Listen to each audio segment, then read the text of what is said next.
All right, it is 6:31. Is everybody ready up here? Nick and yeah. So it is 6:01 p.m. I'd like to call this meeting in order. This is a joint meeting with the City of Madras Planning Commission and the Jefferson County Planning Commission. This is a continuation of hearing from September 18th in these same chambers. I'm going to go ahead and have Nick do the roll call for the city, and then there will be a roll call for the county. Thank you. Commissioner Reynolds, Here. Commissioner Kendall, Present.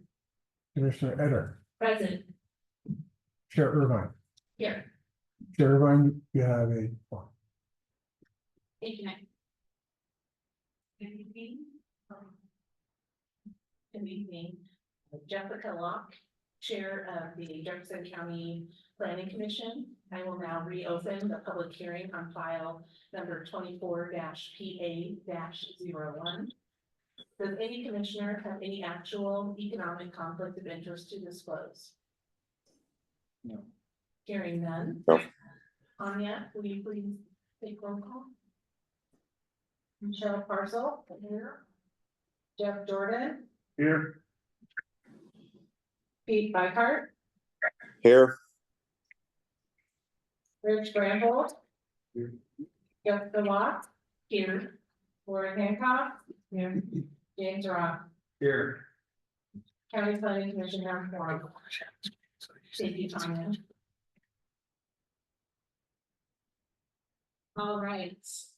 Since we have a quorum, we can move on to the public hearing for City of Madras Comprehensive Plan Amendment for Large Lot Industrial UGB Amendment Proposal, file number PA-24-1. The public hearing is now open. I'm going to read a statement. It has some important things in it, but it is rather lengthy, so hold back. This is the time and place for a hearing on planning file number PA-24-1. The hearing is now called to order. The hearing will proceed as follows. The staff will present the staff report. The applicant will present its application and supporting evidence. Any interested persons will then be provided the opportunity to present testimony or evidence in support, that is neutral, or that is in opposition. Applicant as the party bearing the burden of proof will then be afforded an opportunity to present rebuttal testimony. Staff will provide closing comments. Any party may request that the written record remain open to respond to testimony presented at the hearing. At the conclusion of this hearing, the Planning Commission may close the public hearing and deliberate towards a decision, close the public hearing and defer deliberations towards a decision at a date and time certain, or continue the public hearing at a date and time certain. All testimony, argument, and evidence must be directed to the applicable criteria or any other approval criteria you believe to be applicable. Matters unrelated to the application are not pertinent to the Planning Commission's decision in these proceedings. Failure on the part of any person to raise an issue that is not specific enough to afford the Planning Commission and parties to this proceeding an opportunity to respond to the issue precludes appeal to the City Council and Land Use Board of Appeals on that issue. Failure of the applicant to raise constitutional or other issues relating to conditions of approval with sufficient relevance to allow the local government or its designee to respond to the issue precludes an action for damages in circuit court. Commissioners must disclose any ex parte contacts, including site visits, biases, or conflicts of interest. Does any commissioner have anything to disclose? And if so, please state the nature and whether you intend to proceed in these proceedings. Start with Commissioner Reynolds.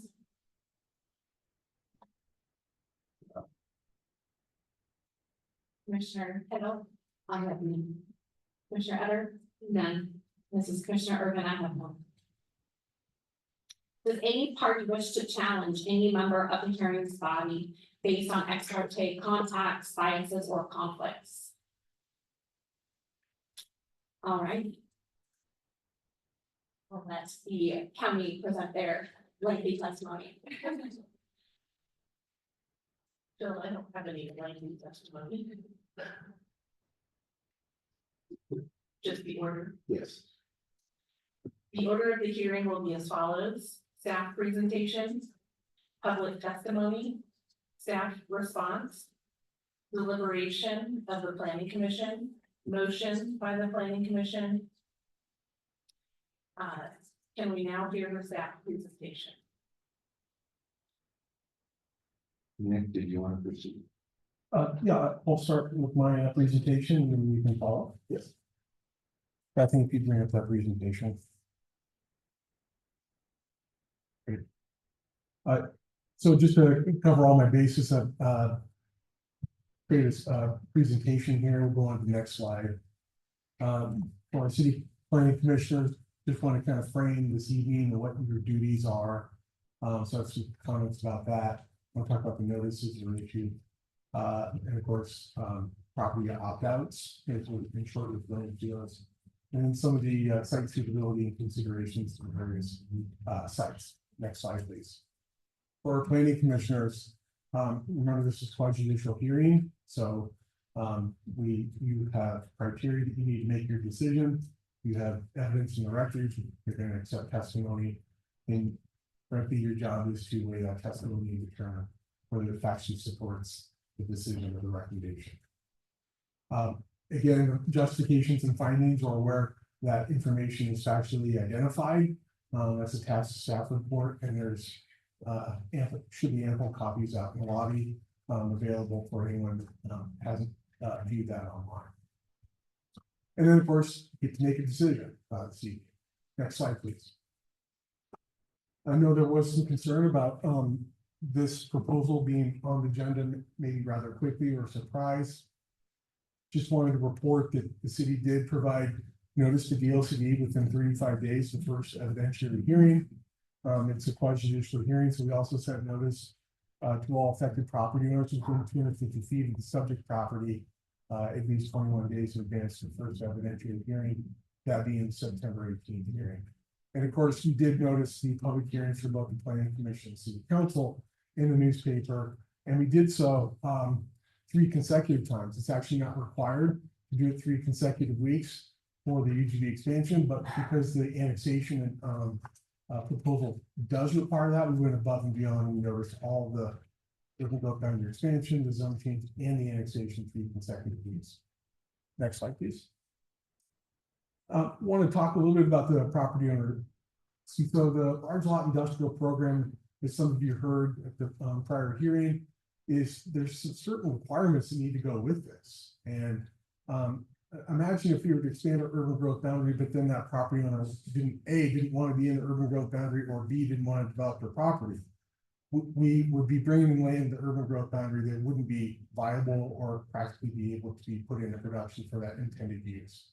So that's why in the large lot industrial program, we do have a requirement that property owners do identify they want to be participating in the program. And we'll go through some of the requirements in a minute here to identify what's required.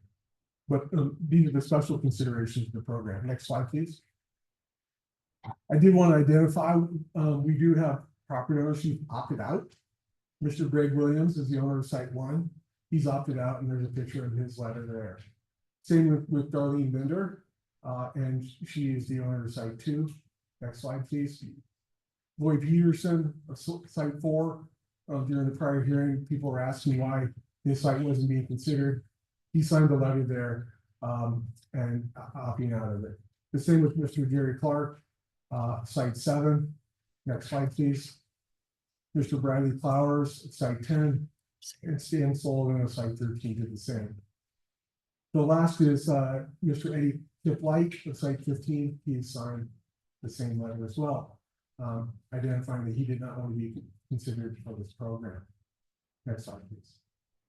So, put into a quick table here, these are the sites on the left in the table the property owner's name and whether they've opted out. And on the right, you have the map comes directly from the findings of the area, the study area and the sites, and identifying which of those properties did not want to be considered in the program. Next slide, please. So as part of the implication to these opt-outs is as identified in the first hearing, ORS 197A.285 does apply to this proposal. There are findings that support that. We've gone through that analysis. Same as OAR 660 Division 24 subsection 65. So these property owners opting out, we've removed those from consideration and then completed the Goal 14 analysis as identified in the statute and rule. Next slide, please. There was also concern at the last hearing that we should have considered sites 5 and 6 or property on the east side of Madras.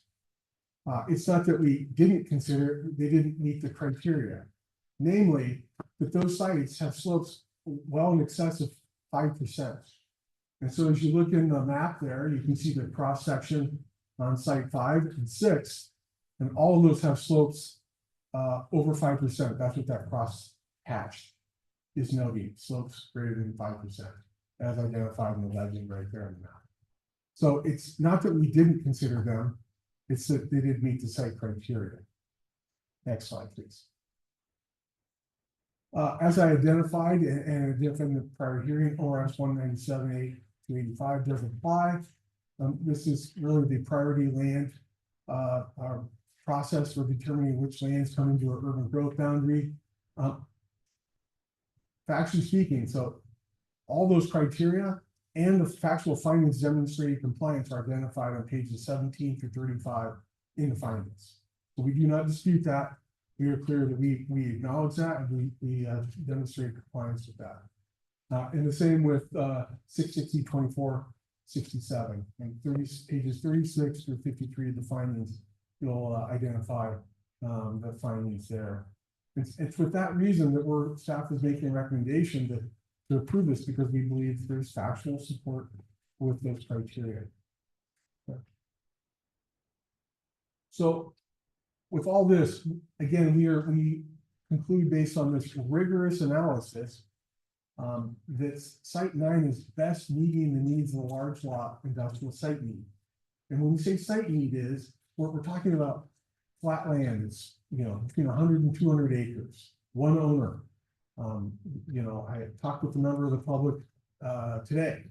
She said, why didn't you consider sites 50 acres in size? I said, well, we're looking for sites 100 acres to 200 acres. And so we acknowledge that there aren't sites or property owners that have 200 or 100 to 200 acre sized parcels, one single parcel between that size.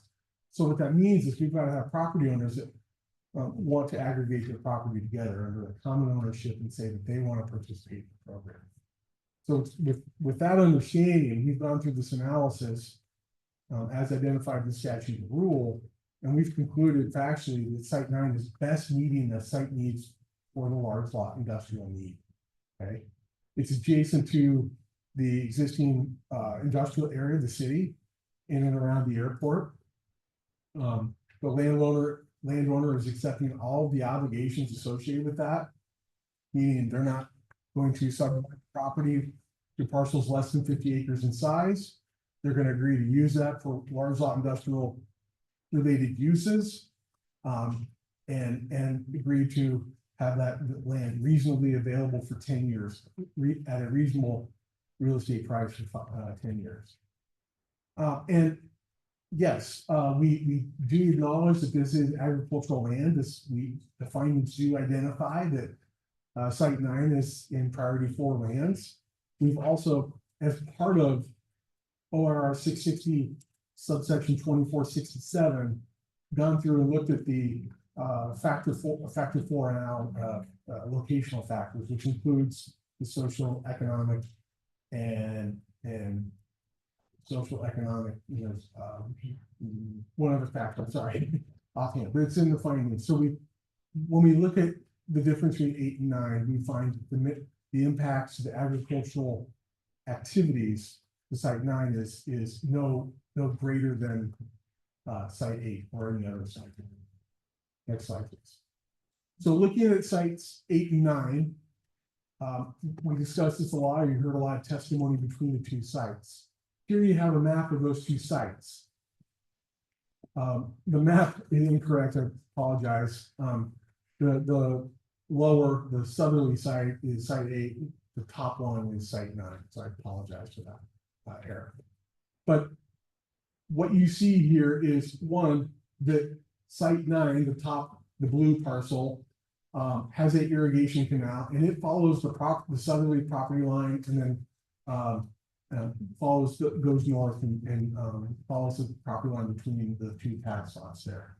That is important because as you look at developing this site,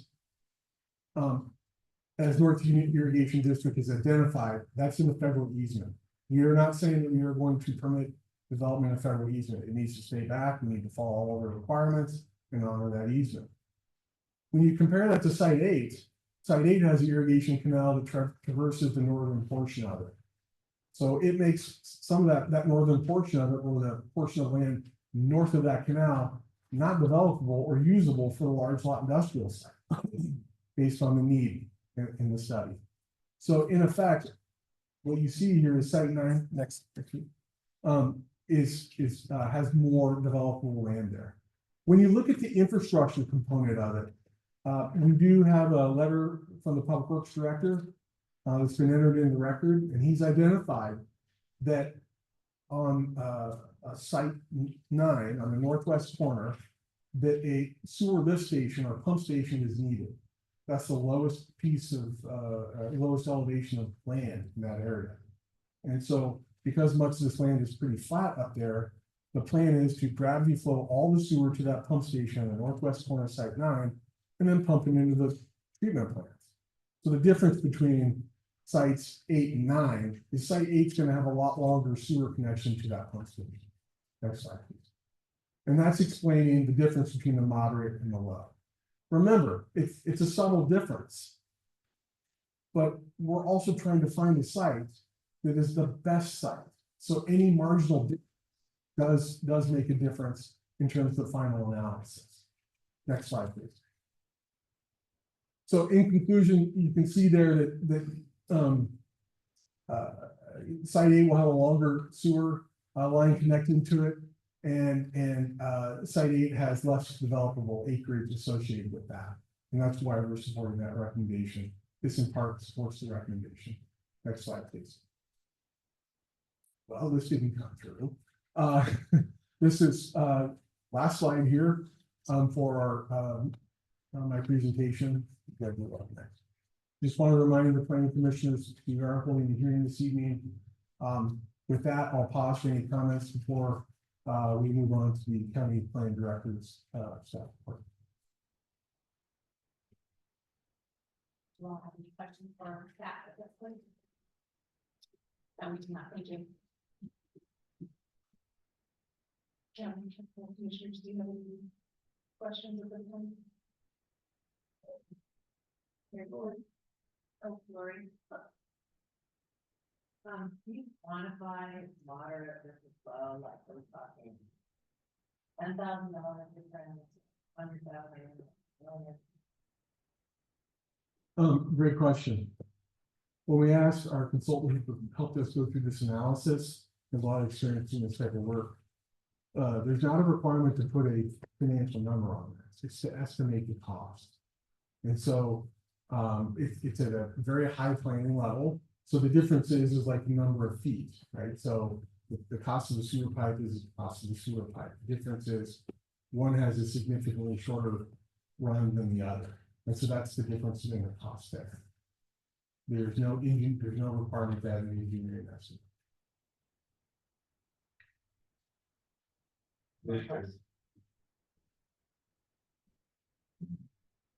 I had a question.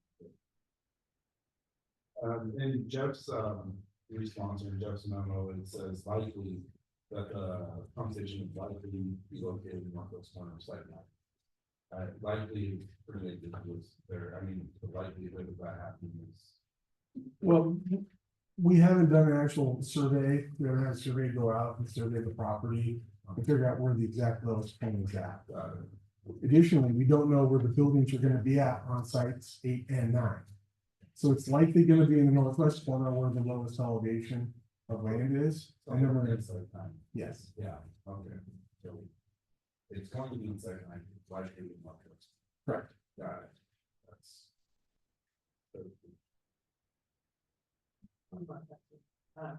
Can you do that? Just discuss the difference in the traffic pattern from 8 and 9, like that comparison.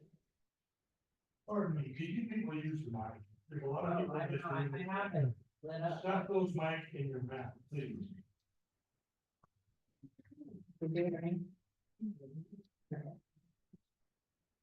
The question was, can you, discuss the difference in traffic between the two sites? We have not analyzed the traffic between the two sites because one, they're within close proximity to each other, and we've also prepared a transportation planning analysis for this project, and we've coordinated with the city, the county, and ODOT on that analysis. Some of the feedback that ODOT said was that we don't know the actual use. Therefore, it's a little harder to forecast actual or more reasonably what the trip generation will be and how that will impact city, county, and state facilities.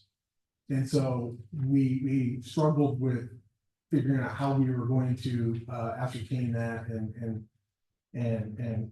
figure out a way to meet the requirements of transportation planning. So what we've done is we've imposed, self-imposed, a trip cap of 400 trips per day. So a trip would be like one trip going there and one trip leaving. So there's a trip cap in this proposal that says that no more than 400 trips can be generated from any resulting development on the site. And if there are, why then we have to go all the way back through a traffic impact analysis and figure out what those impacts are and figure out how to mitigate those. So I guess what I was just kind of asking, would either one of them feed in and out off Dogwood and then down, or are there different? Yes, feeder yes, paths? and in the findings under transportation, they have the same classification of impact. Pardon, I didn't understand your question. They do have the same. The reason is because they're close proximity to each other, so they're both going to impact Depot and Dogwood. As a follow-up to that, how would you talk about there being a cap of 400? How do you monitor, manage, or enforce that? Great question. If the site's brought into the UGB zoned and annexed, they still have to get a site plan review permit from the city. And as part of that, whatever development is proposed, they will in fact have to submit a traffic impact analysis. And that traffic impact analysis will need to demonstrate compliance with this decision or the requirement that they generate no more than 400 trips.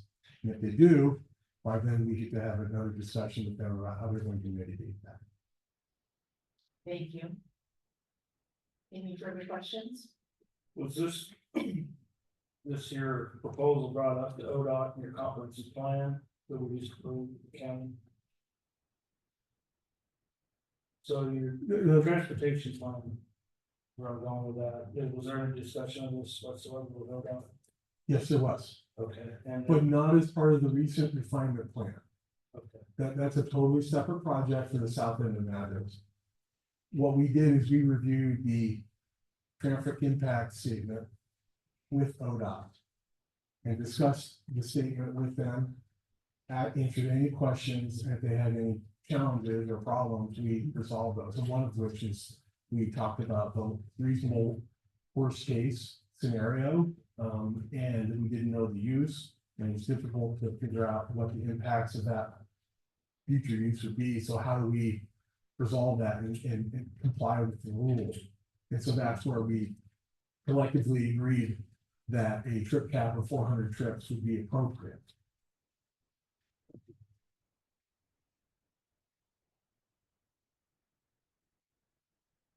Any further questions? Okay,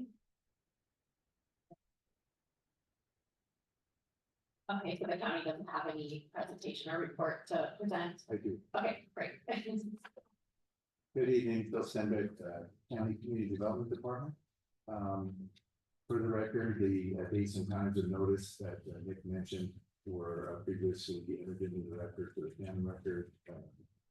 In addition to the exhibits attached to the staff report, I need to enter 3 more exhibits into the record.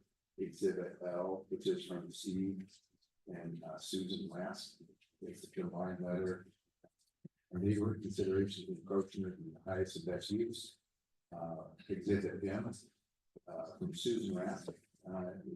It mentions things like dollars, newspaper notice, notification, etc. Maybe speaking too fast or rush.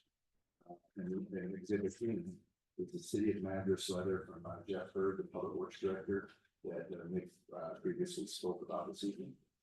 Our notice requirements from the county code are 750 feet from the edge of the property. In addition to the newspaper notice, we supply that 750 foot notice from the edge of the property. The city's requirement is 250.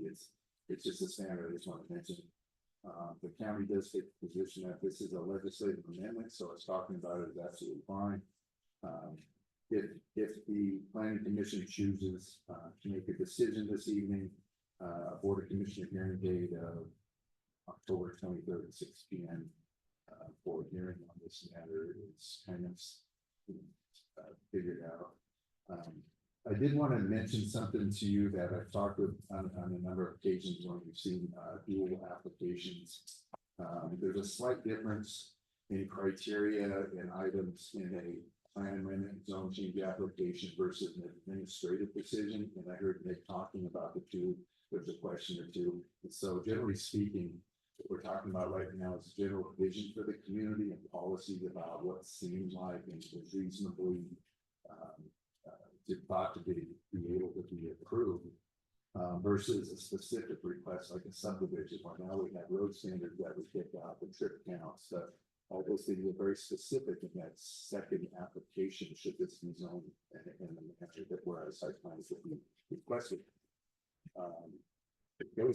That difference in threshold is something we've seen before. The county planning commission with a plan amendment zone change and then the subdivision request at the same time, even though the same property, it was like 2 different standards and discussions. I just wanted to just bring that to our attention that this is one that plan amendment zone change discussion. And as Nick mentioned in his presentation, one of the things that staff feels is important for you all to consider is there solid evidence of the analysis, the location, was there an analysis done completely around UGB as a consideration? Does it seem reasonable that adequate, urban facilities can be provided to the location? I think there's evidence in the record and exhibits and information pertaining to that. Is it adjacent to other types of similar lands? So you don't typically rezone a commercial development in the middle of industrial land or industrial development in the middle of residential land. Is it close proximity to other industrial lands? I think there's information in the record between the yes, I can get much closer. Apologies. And it appears in the previous public hearing there, and Nick mentioned it a little about. There's a feeling by some folks participating in the hearing that has been rushed. I wanted to mention that, and I believe you all participated in the hearing here about 6 months ago. This is about a 6 or 8 month long discussion right now. There's nothing rushed about it. It's been advertised in the newspapers. We've been talking about it. I just wanted to share that as a part of the view. Additionally, after tonight's hearing, there's a requirement to go before the board of commissioners also. So this isn't the end of the discussion. So you all make recommendations to your council and to the board of commissioners, and so there's additional involvement. Implications for farm use is critical in this discussion, and there's evidence in the record that water rights will be transferred to NUID. The applicants supply that information.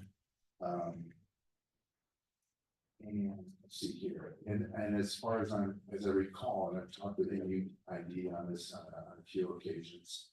But it's been a while, but there's actually land within the district boundary that don't have water rights available to them. So you have a district that could certainly find a use for the water rights that are here. And finally, my staff's last comment is pertaining to, is there evidence in the record that the industrial land is needed? And I think there's been presentation and a testimony how industrial land was previously added to the urban growth boundary and has since been developed. And so there's a requirement in Oregon land use for communities to have a 20-year land supply. And this is almost a replenishment of those acres that have been developed procedurally, being approached through the large lot industrial lands program. So with that, that was my few thoughts. Nick did an overview that was pretty solid, and I'm open to any questions you all have, but I just want to share those kind of viewpoints from staff.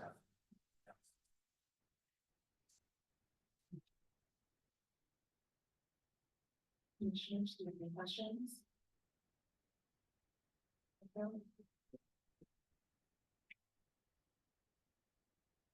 Hearing none. Are we ready for public testimony? The next step would be then a applicant testimony. Last time we had a couple of people from the county talk from as far as applicant testimony. Do we have any applicant testimony here this evening?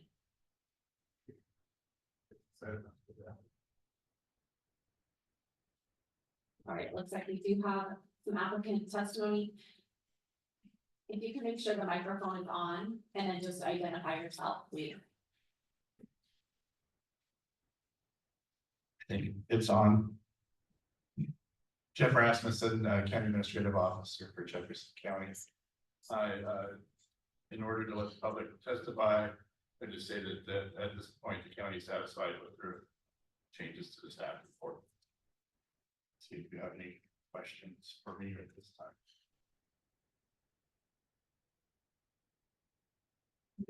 I have one quick one.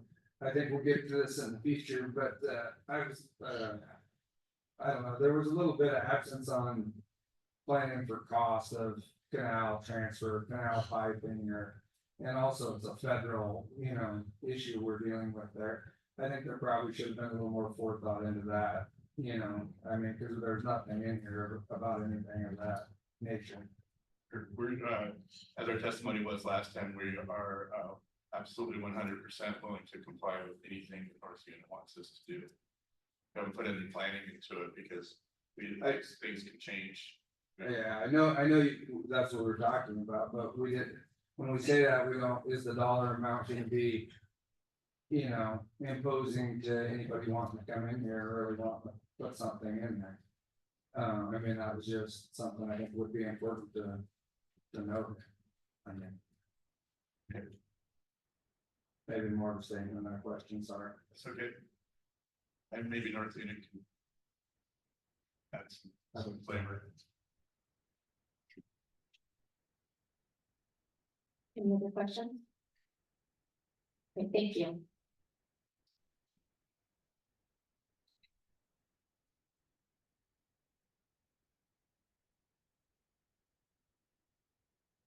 Okay, I get to read something else fun.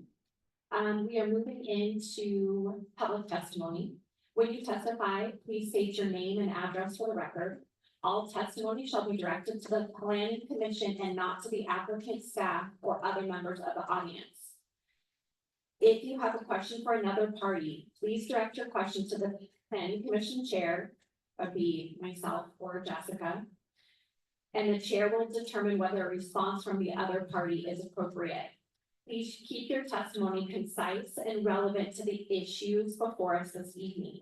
It is perfectly acceptable and encouraged to indicate that you agree with the points made by another party instead of reiterating the point. Testimony will be received in the following order. Persons speaking in support of the application. Second, persons who wish to provide neutral testimony. Third, persons who wish to provide opposition testimony. Finally, we will hear rebuttal argument from the applicant to the testimony provided. Do we have anyone in the audience who would like to testify in support of the application? Anyone online?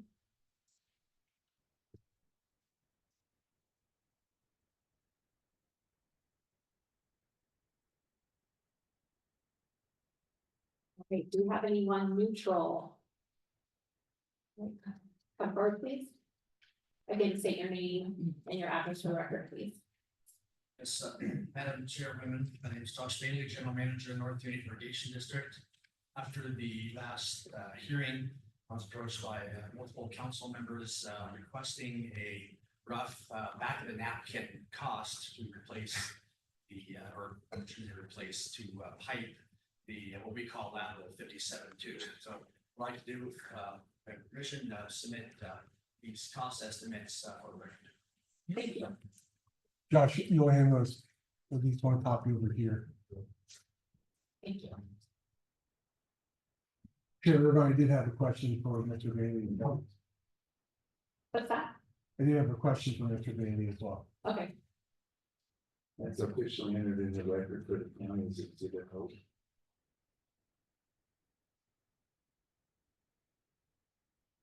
Josh, thank you for your testimony and your letters. Can you clarify, is it a requirement that no matter what, any development site that the irrigation canals be piped? Or can they remain a canal as so long as the easement is not disturbed? The canals can remain as they are, just so long as the easement is not infringed upon or access prohibited there. and this is specific to site 9 or just general? I would say in general, Okay. but more specific to site 9. Actually, both site 9 and site 8 Okay, do have irrigation canals. okay, thank you.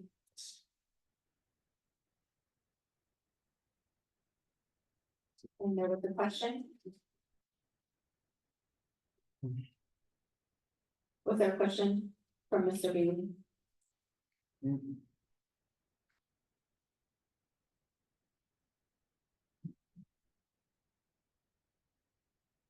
Nick, was there a question from Mr. Bailey? I asked it. and Okay, he great. responded, sorry. Thank you. Madam Chair, I have one just real quick with this exhibit O, just to be good like that. Let's get it down. This exhibit O, the cost breakdown. I wasn't clear on your answer to the question from the commissioner. Is this solely to pipe the irrigation canal along lot 9 or lot 9 and lot 8 combined? So the cost estimate that I provided is to just pipe the, what we call 57-2 lateral through the proposed lot 9. Only lot, Only lot 9, does not include lot. okay, thank you. Mr. Chair. Yes. Thank you, Madam Chair.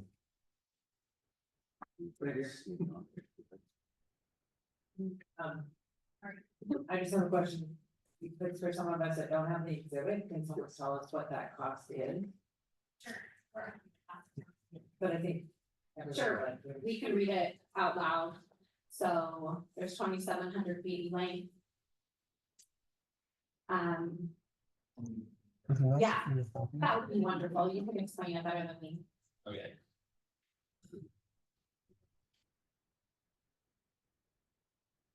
So the length of the pipeline would be roughly 2,700 feet.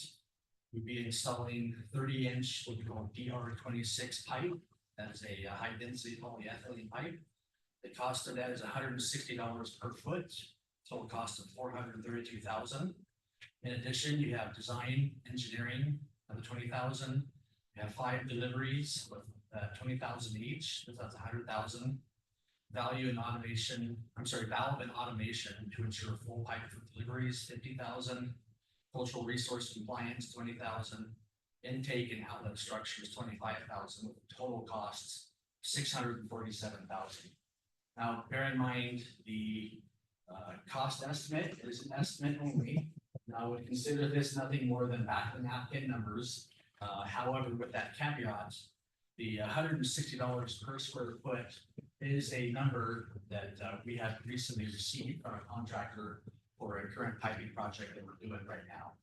The only thing I added additional $10 per foot, because that section has a lot of rock that you have to meet in states. Any further questions? One more. Oh. One more quick question. We also, there was mention of moving, the scale as an option, Dealing with the federal government on this, how easy is that? If I could defer my question, I don't know if, so Nancy Coleman, she is on this call with the Bureau of Reclamation. I'm not sure if she wants to speak up and answer that, but the short answer is time consuming and challenging to move it. And then the other thing you have to consider would be the elevation. Unless you're gonna put a pump to pump water uphill, generally the location of the canals follow a contour of the land so that we can get an appropriate fall. And so if you are gonna relocate it, you definitely have to take that into consideration. But Nancy, Nancy, this is Chair Locke. Would you like to provide an answer? Just state your name, full name and address for the record, please. Hi, this is Nancy Coleman. I'm a realty specialist for the Bureau of Reclamation in Bend, Oregon. The address of the office is 1375 Southeast Wilson Avenue, Suite 100, Bend, Oregon, 97702. So I appreciate the question from the person who asked it, because it is a complicating factor whenever there's a federal process involved. That just can't be helped because the federal rules are drafted to cover a variety of situations, not specific situations. So it's kind of a one size fits all process that we have to go through, and they are required steps required by regulation and by law. So yes, it does add to the timeline. It adds to the cost whenever you're going to pipe or relocate an irrigation facility that is a United States owned facility, which is, in this case, it is a United States owned facility. How much of a difference it makes? It's to pipe the lateral. I think you're looking at about adding another 6 months to the processing, because you have to go through a more detailed cultural resources process. You have to go through a more detailed engineering process. And you may have to go through a hazmat and environmental protection process. So just to pipe the lateral, figure what you would do as a private entity and then probably add 6 more months to the schedule just to pipe it to get through the federal process. If you have to relocate the federal facility, which I'm looking at these parcels, both 8 and 9, and we've got similar situations in process right now where large developers really don't want any irrigation facilities on their big parcel. They want a contiguous, clear parcel to do their development, and that usually works the best. But to move these gravity flow irrigation ditches to the perimeter of a big parcel, like Josh noted, it's not just piping, but it may be pumping as well. So when we're running into those situations, I think you can add another 1.5 to 2 years to your process to get through the federal process, because not only do we have to do everything we were going to do with the pipe, but now we have to actually relocate the federal easement, and that has additional compliance requirements that we have to go through. So I don't think that paints a real rosy picture of the federal government as far as trying to get things done quickly and cheaply. But the rules are there to protect everyone. And we're, as a federal employee, we're expected to follow those rules. So we always ask for your patience, and we'll do the best we can to help, but we have rules that we have to follow. So thanks for asking the question. Thank you. Thank you, Nancy. This is Commissioner Kendall. I have a question for you, Nancy. That gave us a length, and I understand that. Does that change the cost of what he? Does it change the cost as significantly as it changes the timeline?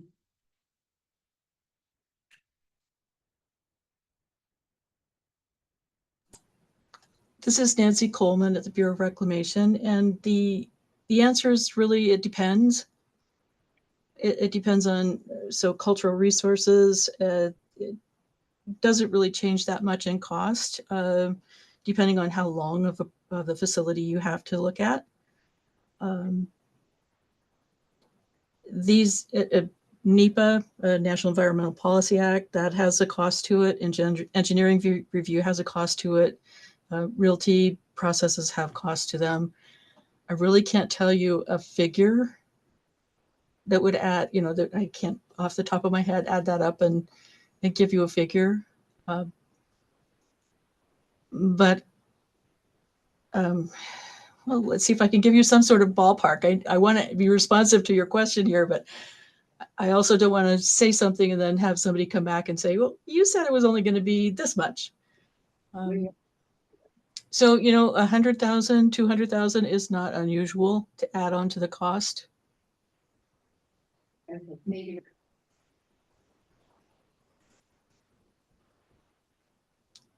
Okay, are we ready to move on? Okay, thank you for your presentation or your testimony. We have somebody else who raised their hand for neutral testimony. If they'd like to come forward, please.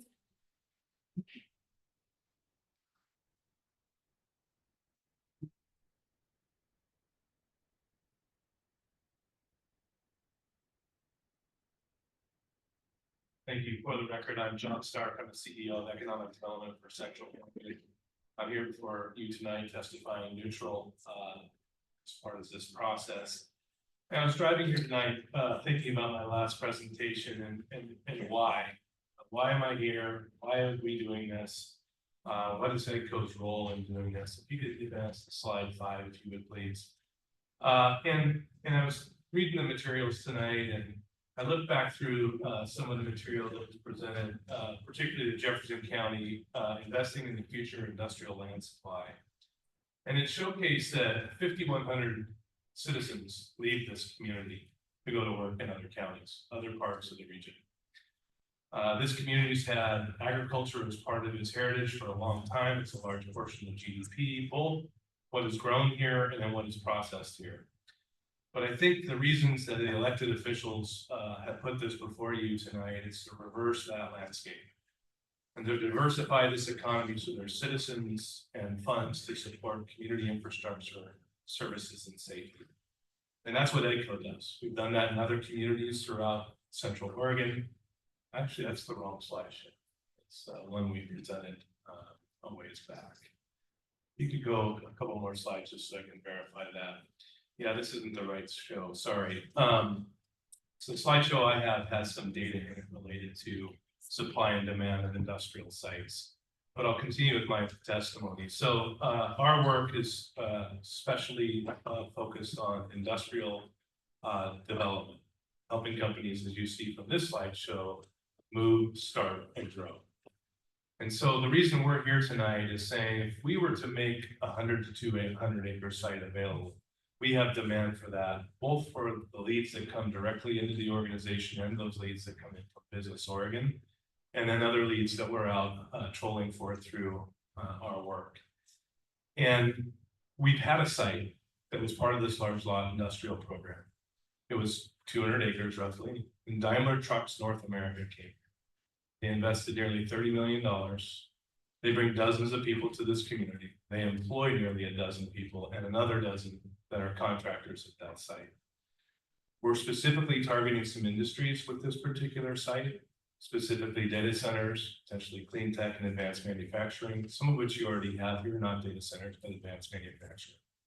And so at the end of the day, this is a specific targeted need, trying to create an opportunity with publicly held land that allows land to be held for longer terms than having it broken up due to market conditions. Presently, there is not a site in Madras that is held that is available for sale in the 100 to 200 acre range. We proved out that some of the other sites don't match and that some of the property owners aren't interested. It's kind of down to 2 sites.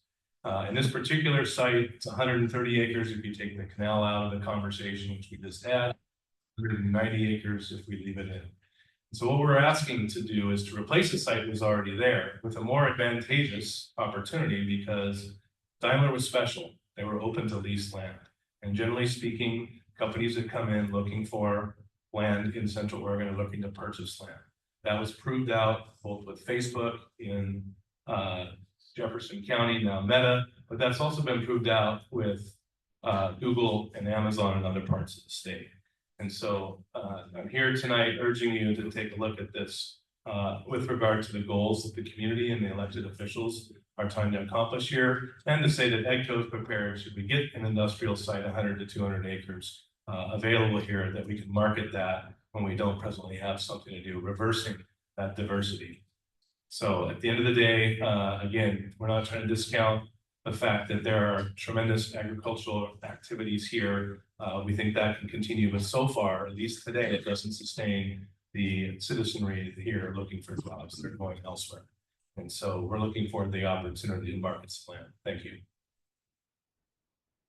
Happy to take questions. Thank you. Are there any questions from the commission?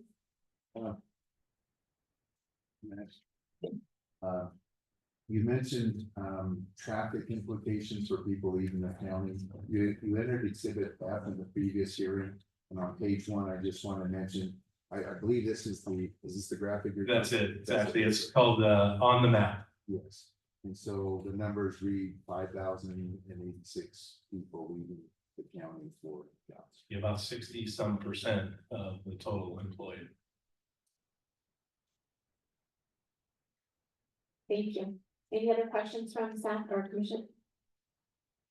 I just have one clarifying question. You're talking about 130 acres without the canal. Does that mean you're leaving out the little lot that's? So I think that the opportunity is it's 100 to 200 acre site that we're after. And if for some reason the developer comes in and only wants to use 130 acres of it and not deal with the canal, that's still an opportunity. The market can decide that. So the 130 is the square part. By my estimation, that's Okay. roughly the acreage.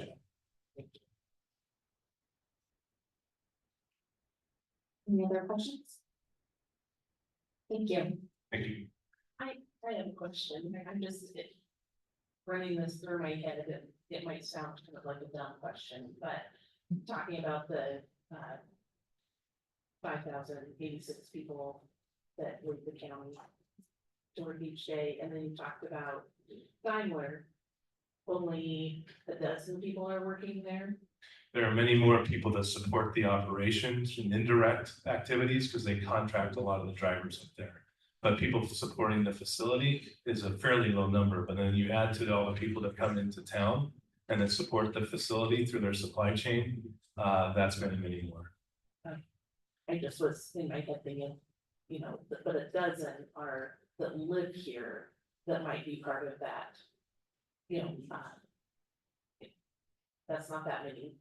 Yes, that's more people coming in from outside of the area, but as far as living in our community, I was just thinking that wasn't a huge impact.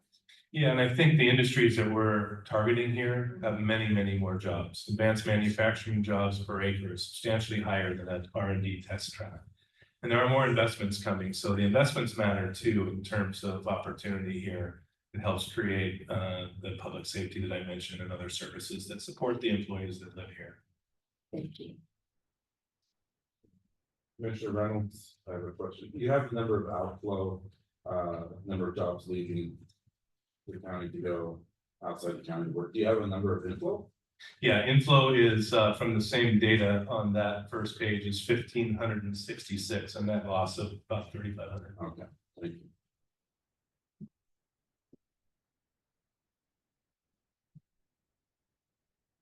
Thank you. Was there anyone else in the audience for neutral testimony?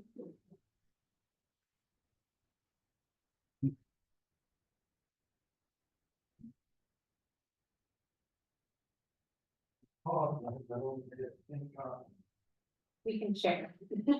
So these guys on this same page share. And so the staff can see what I'm talking about. This will be entered into the county record as exhibit B. And could you state your name and address on the microphone, please, next? Thanks. That's for sure.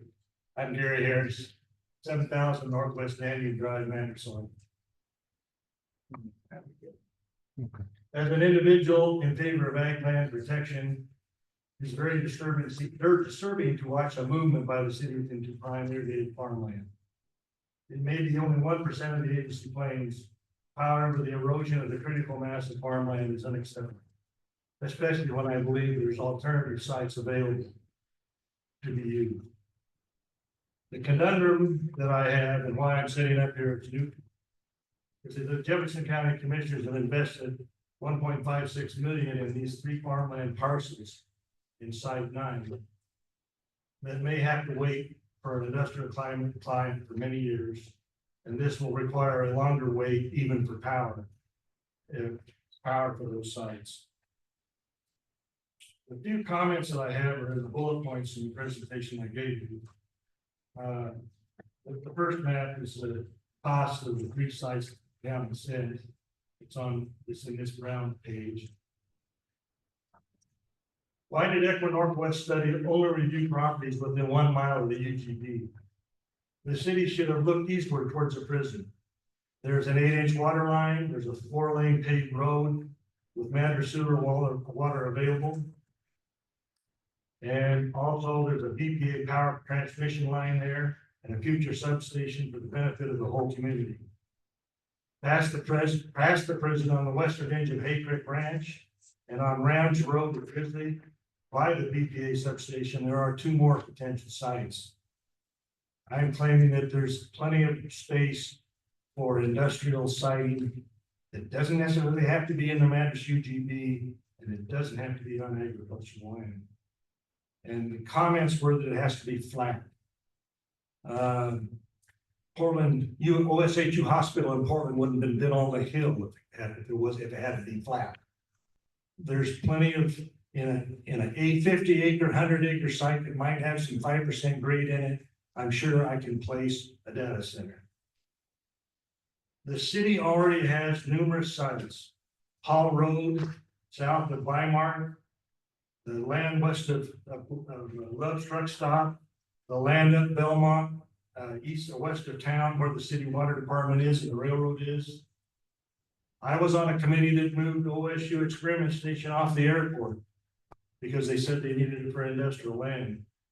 And currently still there in that spot, there's a 38 acre parcel and a 15 acre parcel. Currently the vendor side of 65 acres is for sale east of the highway.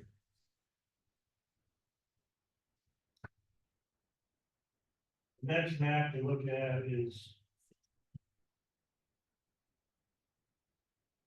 this kind of brown colored map. And Aaron Martin owns 145 acres up there, and 48 acres of it is dead flat. And this is land next to the railroad up behind the Crosskeys Hotel. My contention is that there's plenty of opportunity for industrial that's already there, been there. There's a 20-year supply of industrial land in our city. And just because people are driving to Bend to live in cheap housing in Madras, to me, is not necessarily what I would call exporting jobs. On page 2, the bullet point is properties like Stan Sullivan's 143 acres on Birch Lane, which is on this brown map, and Lloyd Peterson's farm near the town on either side of Highway 97 could be large lot industrial designated. If the county would adopt an ordinance that says that once these properties have been designated large lot industrial, they would retain their farm use, taxation value, and assessment until the land is sold. The staff presented all those owners that opt out. Every one of them opt out, in my opinion, because they were afraid of a large lot industrial taxation base. And they would be stuck in that base until the land was sold. So if you're a landowner, why would you commit to that? Opt in if you knew that your land was gonna be taxed for the next 10 to 20 years based on industrial siting. To me, if the county would say, here's an ordinance, we'll forgive those property owners on large lot. They can stay and retain farm use assessment until the land is sold. You would find some of those people signing in. I've talked with Stan Sullivan about that. I've talked to Lloyd Peterson about that. The proposed site would require a Dogwood Highway 26 interchange and some major improvements on the highway on 26, the site 9.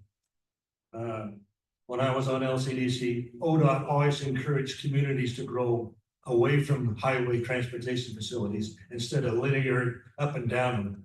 So we're just gonna stretch the Madras complex further north by another mile by siting on site 9. Power could be 10 to 20 years away. And Kip Light, the CEC board chairman, is here, and his presentation's in the back of my packet, and I'll let him give that. Why is the city leapfrogging across a 200 acre plus site on site 8? When it is over 200 acres in size and is further away from agriculture.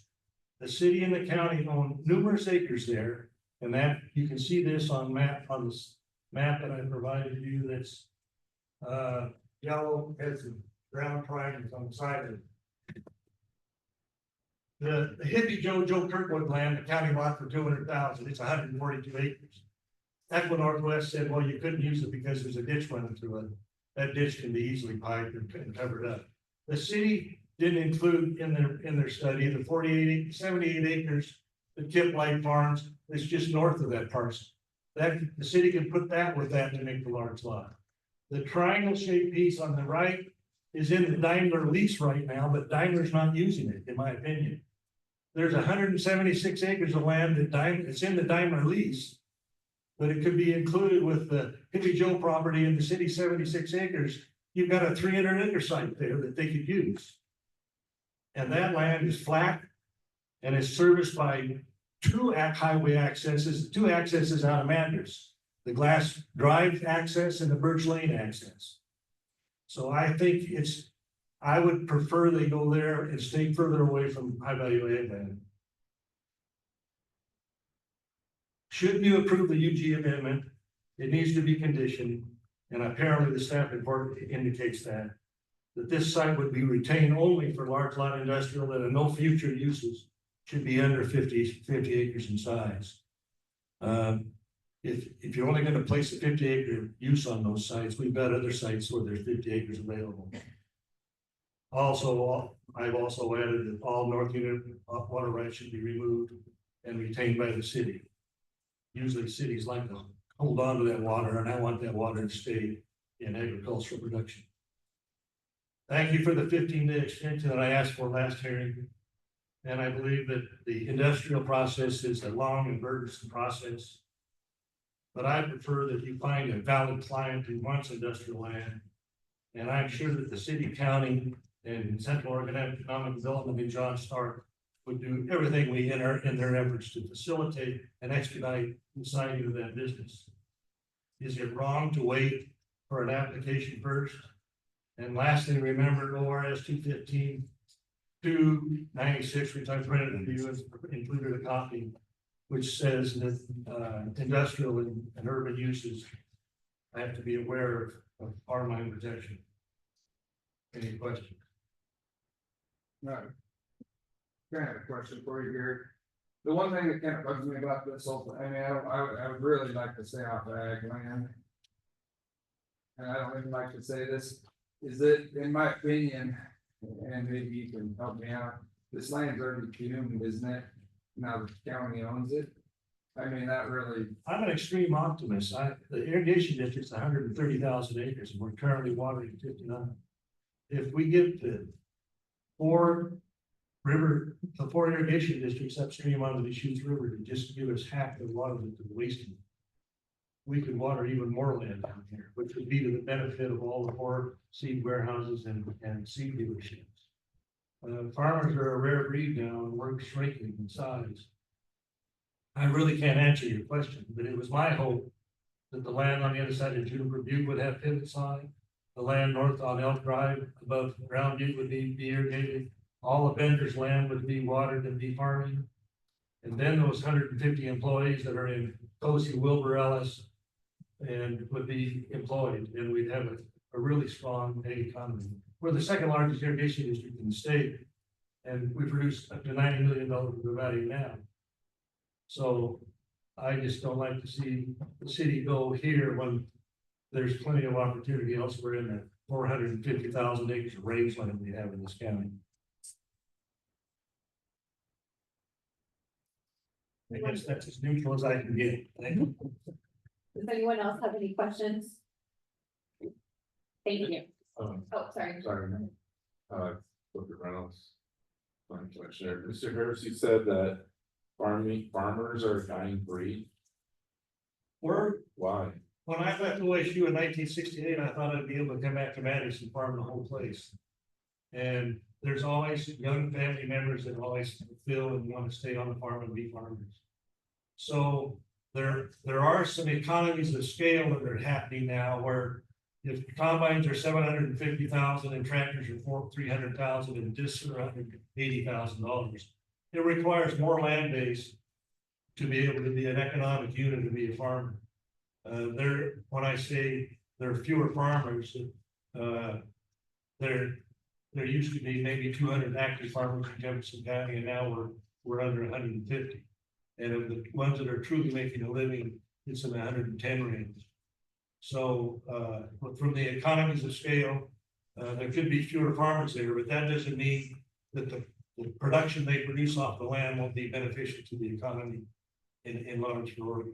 So you're saying they become more efficient? Well, they have to farm more land with the cost of the equipment and the cost of water. I mean, you can't pay $100 an acre for water and make a living in some cases. I happen to be successful because my land was paid for. It was given to me by my father. But if you're a young farmer and try to start in today's world, it's going to be tough. I bought additional properties too, but there are examples of people who were young kids that were strictly what I call hired men that worked for a farmer. They were able to obtain land, and then finally they became quite large. Stan Sullivan's family worked for Art Carlson, who was one of the first water people that came here, and his son's now farming 2,000 acres. And Richard Coleman was a hired man for the Stevenson farm, and he has his own valuable farm now, over 400 acres. So it can happen. No, I'm not done. So sorry, I still got one. So I need to give you a tour of farmland. yeah, that would be great. I would love that. I'd bring my kids out and we'd have a picnic. So I think it'd be a day. So I heard you say that there's 139,000 acres of farmland. It's 130,000 inside the map at North Union Irrigation District. Inside. Not all that land can be irrigated, because some of it is not irrigated. But I can identify pretty easily another 10 to 20,000 acres that could have water. If it had water, it could be irrigated, provided we had water.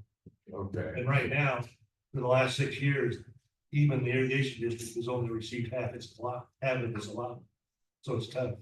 Okay, so this 200 acres, the water rights to that would be redistributed through North Unit to adjacent for. It would be, I don't know exactly what the process would be, but it could be put up for bid, and a farmer that has dry land and wants water to purchase. Okay, so there's 130,000 acres, and we're looking at 200 acres. You guys measure water in inches per? Second cubic feet, yeah. An acre feet, second. Okay, how much, I mean, is that? An acre foot of water is 12 inches deep across the whole acre. Yes, okay, so how much is 200 acres of water rights back to? Well, we don't need to bring that up today, but I mean, I can go ahead and tell you how much water it is. Okay. You know, the 200 acres that comes off the county owned property Well, and the water right, I don't think they have a full 200 acre right on those three parcels. But it's a Deschutes water right most likely, and it would go to Deschutes acres and be able to receive a 2 acre foot allotment when we have a full year. Okay, so 200 acres out of 130,000. Did you have a percentage of that? Do you know what that is? Well, I, in my testimony, I said 200 acres is about less than 1% of the 25,000 acres that's on the agency plans. And there's ample land to be able to replace that water off that land if it was needed to be necessary. So of the $90 million that, When the irrigation district developed, only water that was gravity went downhill was water. But with irrigation of pumps now, water can be pumped uphill and you can water a lot of land that wasn't originally put underwater when the district was formed in 1947, 6, 7, and 8.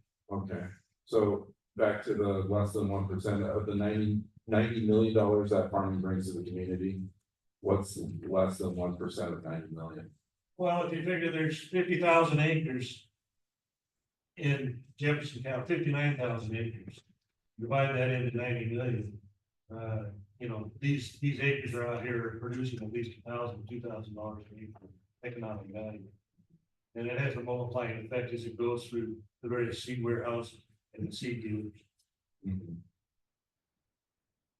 We can talk farm economy later. Thank you. Okay, Mr. Harris.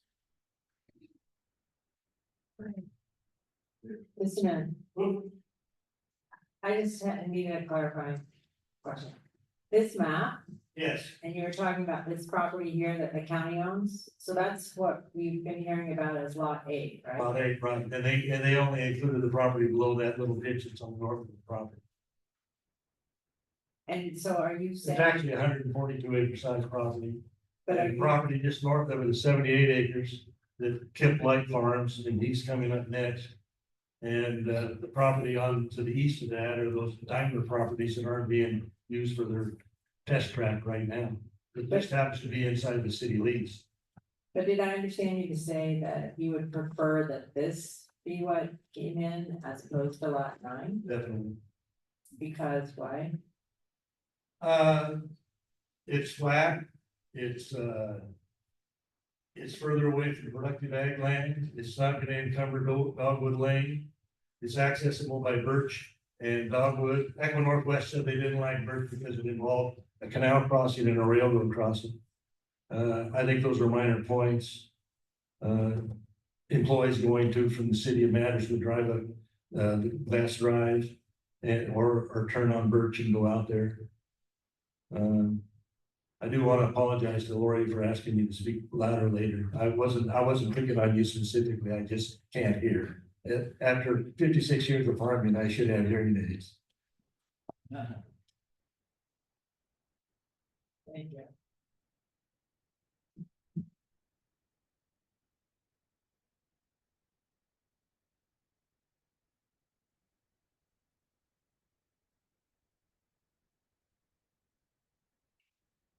Any other? I'm sorry, you have a question? What's your question? Commissioner Kendall, my question, I think it's for the city. He had mentioned that, there was concern about that the farmers would be taxed. The reason they opt out is because they would be taxed as industrial versus grandfathered in until it was sold as farmland. I thought we had clarified that at the last meeting. Can you reiterate the clarification? I'm not an expert on this, but I'm of the same opinion. I have not, this is the first I've heard otherwise. That as long as the land is brought into the UGB, it's still being used for agricultural purposes and active use. We would still enjoy the agricultural taxation. And not be taxed at the urban industrial level. Thanks.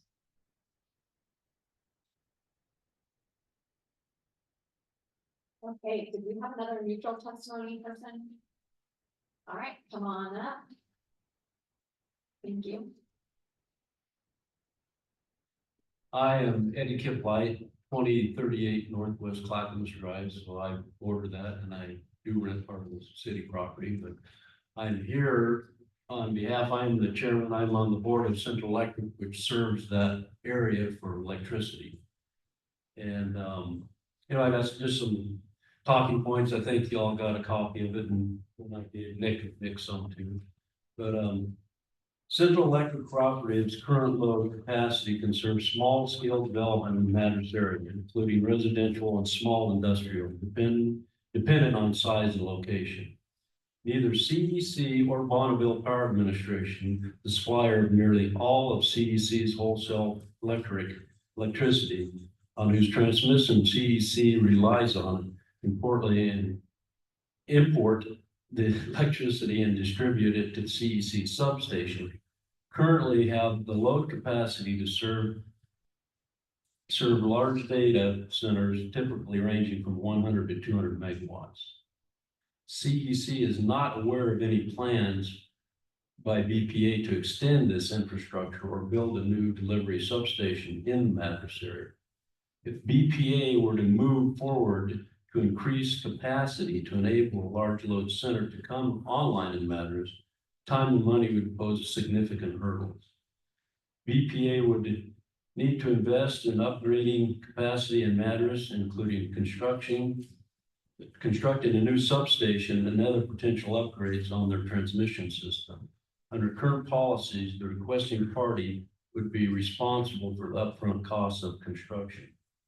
Any request of this magnitude would require BPA to conduct numerous studies, including feasibility, transmission, environmental, and other, which can take several years and a significant amount of investment from the requesting party.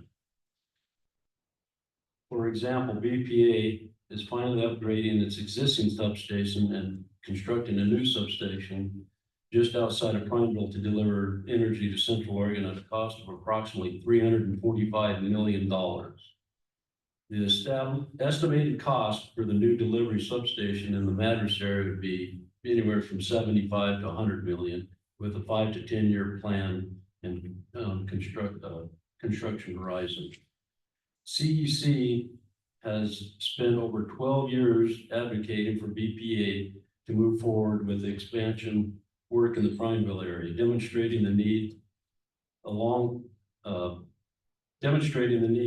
all along, while unfortunately having to turn numerous large loads away, including manufacturing companies and large load data centers.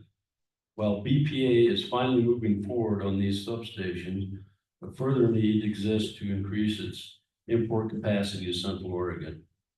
Building an additional 500 kV transmission line from the Columbia River to Central Oregon area has an early price tag of $1 billion and construction timeline of approximately 10 years under ideal conditions. Right now, CEC in the Madras area has about 7 megawatts. That's what they serve here. Pacific Power and all the rest of Madras is about 20 megawatts. So that gives you an idea what kind of power you're talking about. That's all I got. Are there any questions from the commission?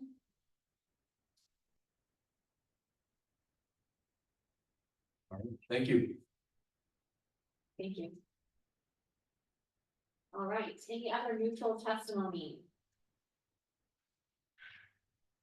All right, we would like to move it on to opposition testimony. Is there anyone here for opposition testimony?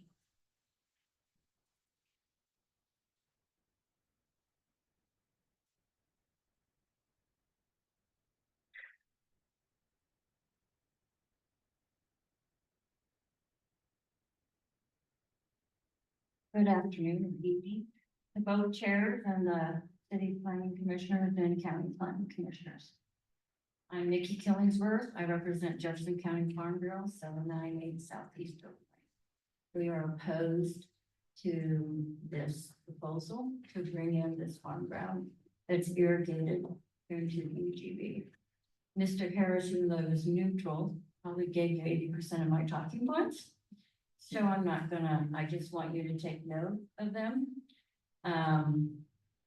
The problem is, you as a planning, as both planning commissioners. In my opinion, you can look at other areas like East. Edgeco, the gentleman testified from Edgeco, talked about people leaving.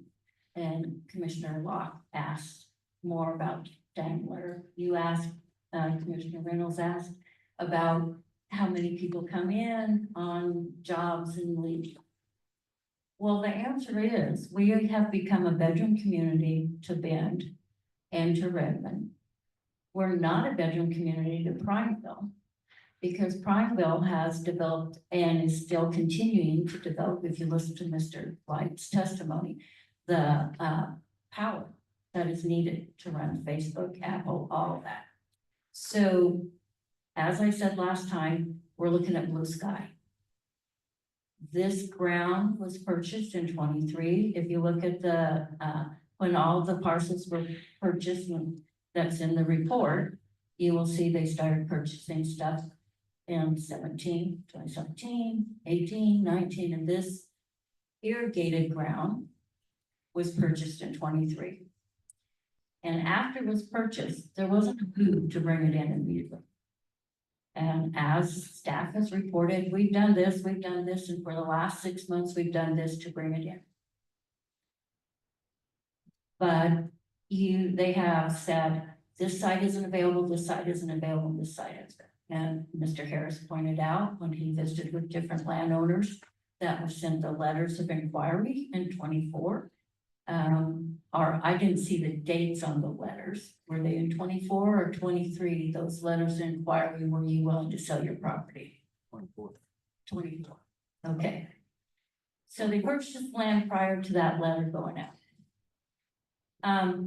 Bottom line is, you're supposed to protect agriculture, irrigated, high value lands. It's supposed to be the last thing that comes into UGB. Not because it's the easiest, it's flat. You know, the farmers would love to farm flat ground with irrigation water on it, with Deschutes water rights on it. I mean, that's a farmer's dream for the farmers on the planning commission, that, and anybody who realizes that on farming. So the county paid almost 11,000 an acre for the cow farms property. Where before they were paying about 1,500 an acre for the other property that they bought. They bought it at 11,000 acres during a drought, 5th year of a drought. So the young farmers, do you think any young farmer could have bought that? They were competing with young farmers if they wanted to buy it. 3,000 an acre would be about what it should have been. So I agree with what Mr. Harris said. I agree with what Mr. Light said. I just think when people say the process went too fast, maybe not at your level, but maybe now the awareness of the public's level. And I would love to see you continue to look at going east. And you can do it through land use planning. You can use what they call the cherry planning model. And that's how Prineville got to, even though Facebook and Apple don't connect to their UGB, but that's how they got to do it under law. So there's things you can do to head east, to develop east, and use ground that isn't gonna have water on it and be farm ground. But that ground, your planning director for the county asked me last time about planning. And could they put something in that they wouldn't go past dogwood? And I said, I don't think that's legal, and you can do it. You can, you know, it'd have to be adjudicated through the courts. Because that's what was the verbal agreement we committed to not go to dogwood. And now we're at dogwood. So I just hope you guys will deny this and look at approving site 8. We have no problem with site 8. It doesn't have water rights on it. It has 2 entrances on it to get to, because one thing I don't think any of you may be aware of, ODOT has tried to come in, and we fought them, I don't know, 15 years ago, we won. But they keep talking. We're gonna close every other crossroad for agriculture through the 97 corridor. they want to close Dogwood. This will be the first, when this happens, they will close Dogwood. The farmers who have ground on both sides won't be able to do it. And that will set the precedent that they will start closing all of the crossroads going through 97 to High Bridge going across. And they were talking about doing it every 5 miles, however the crossroads worked. So maybe you could only come across. Well, you wouldn't cross Dogwood, that'd be the first one they'd close. And maybe you could cross Elm Lane, and Elm Lane has a pretty high record if you look at wrecks, but you gotta look at the big picture. When this happens, there's gonna be trickle down effects to agriculture. One, we're losing it. Two, the ground. That's, would be nice to keep in farming. The tax question was brought out last hearing to clarify what it was, and it hasn't been clarified. You know, do they have to do industrial? Can they write a resolution to make it so it stays in EFU? Even though the county said, well, they were gonna keep it in EFU. They never addressed the question, would anybody else in those other sites be allowed to keep theirs in EFU? So those are my summary. Are there any questions from the commission? This is David Allen. I just want to, for the record, and since we may get some more testimony on this. I'm hearing a lot about going out to the prison and all this and that. By rule, okay, with all of the rules of the state of Oregon, LCDC. By rule, we can only go out 1/2 mile from our existing urban growth boundary and 1 mile from the existing exception. So this argument that somehow we should have analyzed the entire county and there's a place over here and a place over here, we're stuck with the rules that we have. We had to stay within a 1/2 mile buffer of the city of Madras' current urban growth boundary. I want to make sure that's clear for the record. I don't know if that will impact testimony, but it might impact how you guys consider these arguments. Thank you. Do we have any other opposition testimony?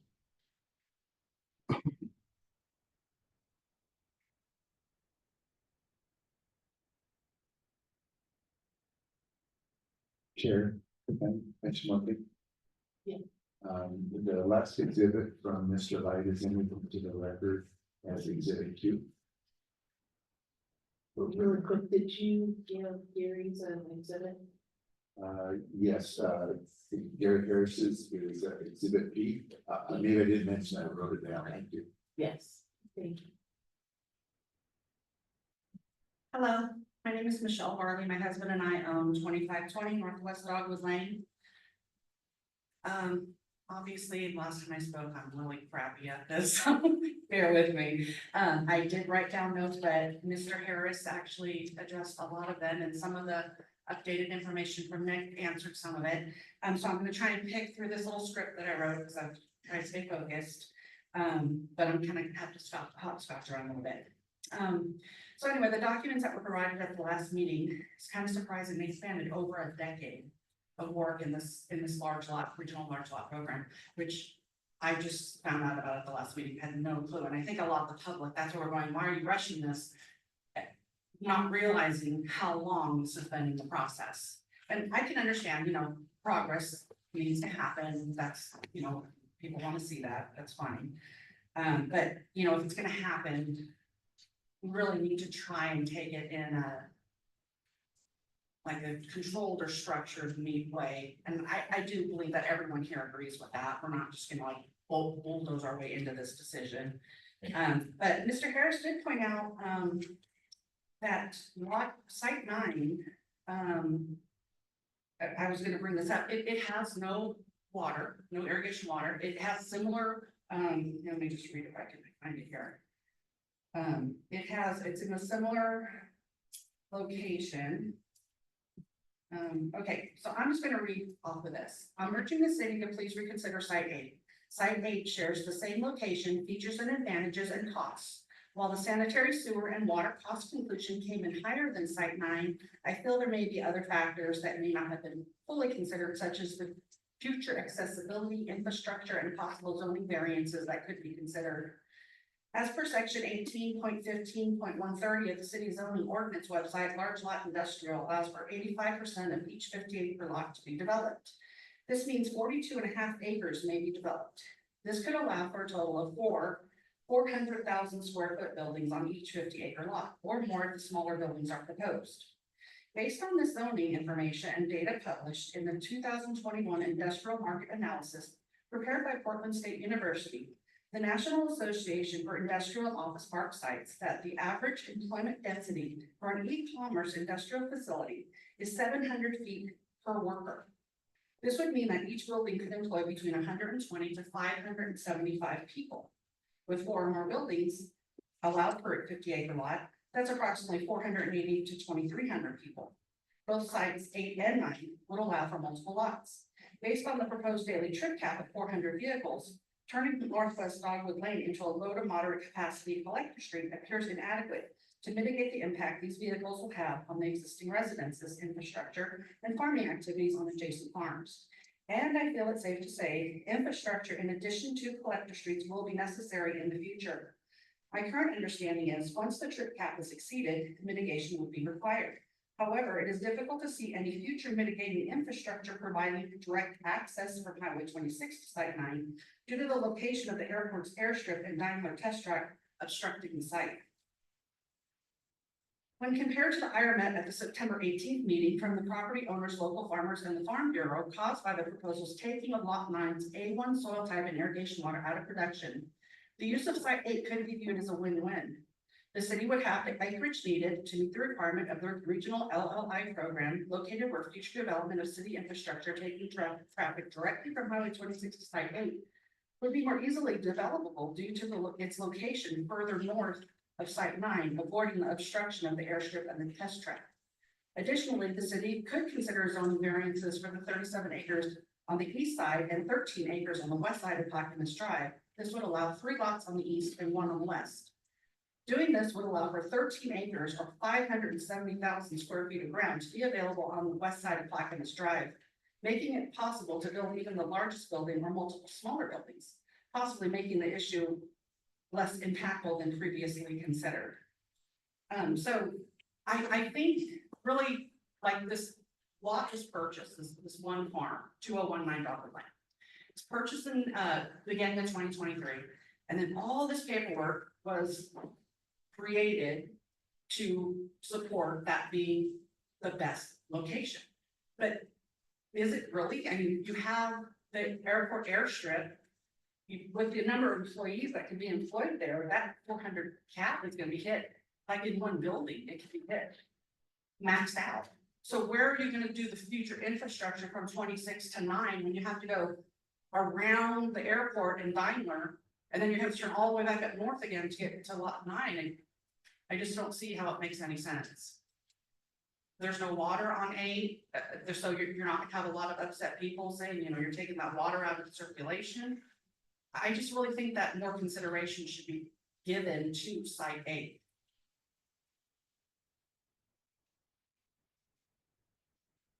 That's it. Okay.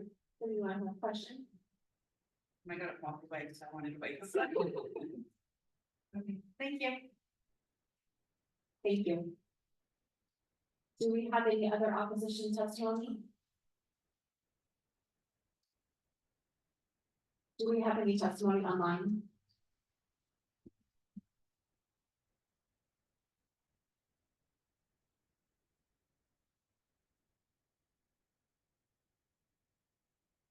Okay, so now we move on to rebuttal testimony. Does the applicant have anything to comment on regarding the different testimonies that we've heard this evening? This is Jeff Rasmussen from the county. Thank you, chairs, commissions.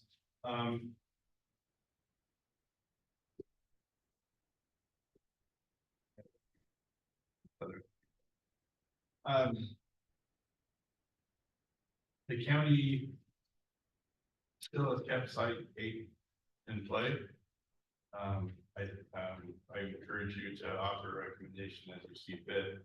I would point out that, ODOT cannot, close any intersection on the state highway on a county road without the county's permission. What I believe is in the city limits now. I don't know what the city regulations are regarding closing an intersection. It makes much sense.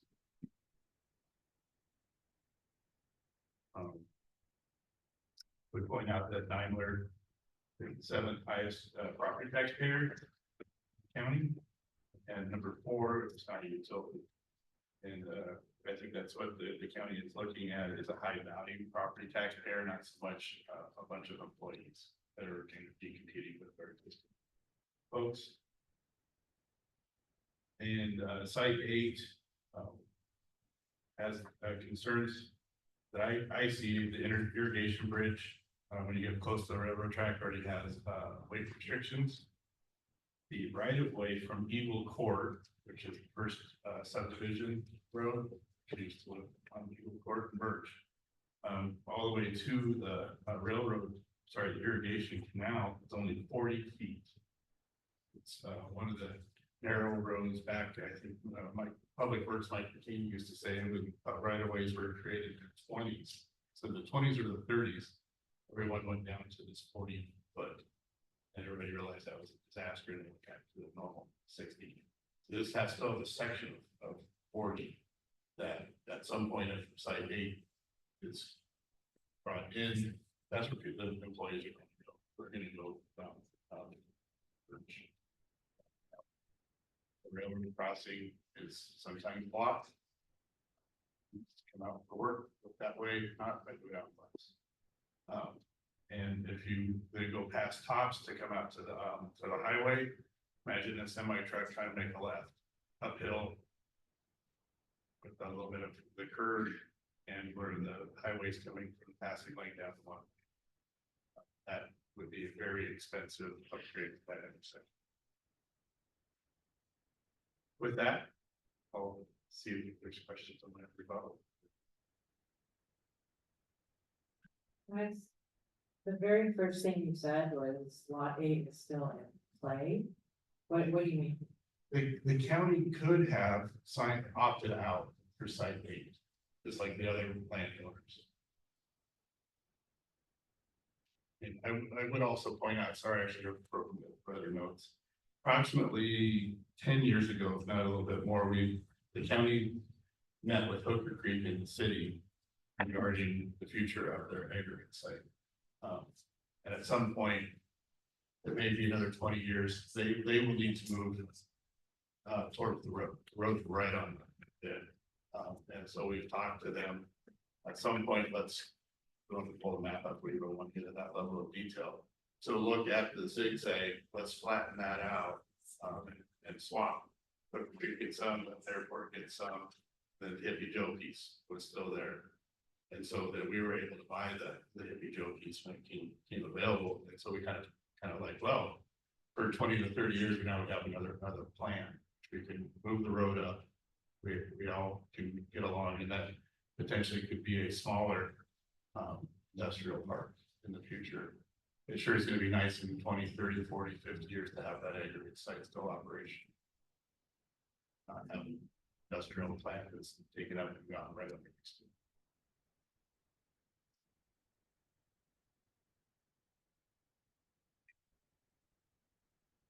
There any other questions? Okay. Next up, we have the opportunity if staff would like to provide anything further, either the county or the city staff. I don't specifically have anything for you. Probably just maybe ask, is there any questions you may have after receiving this testimony that we could clarify?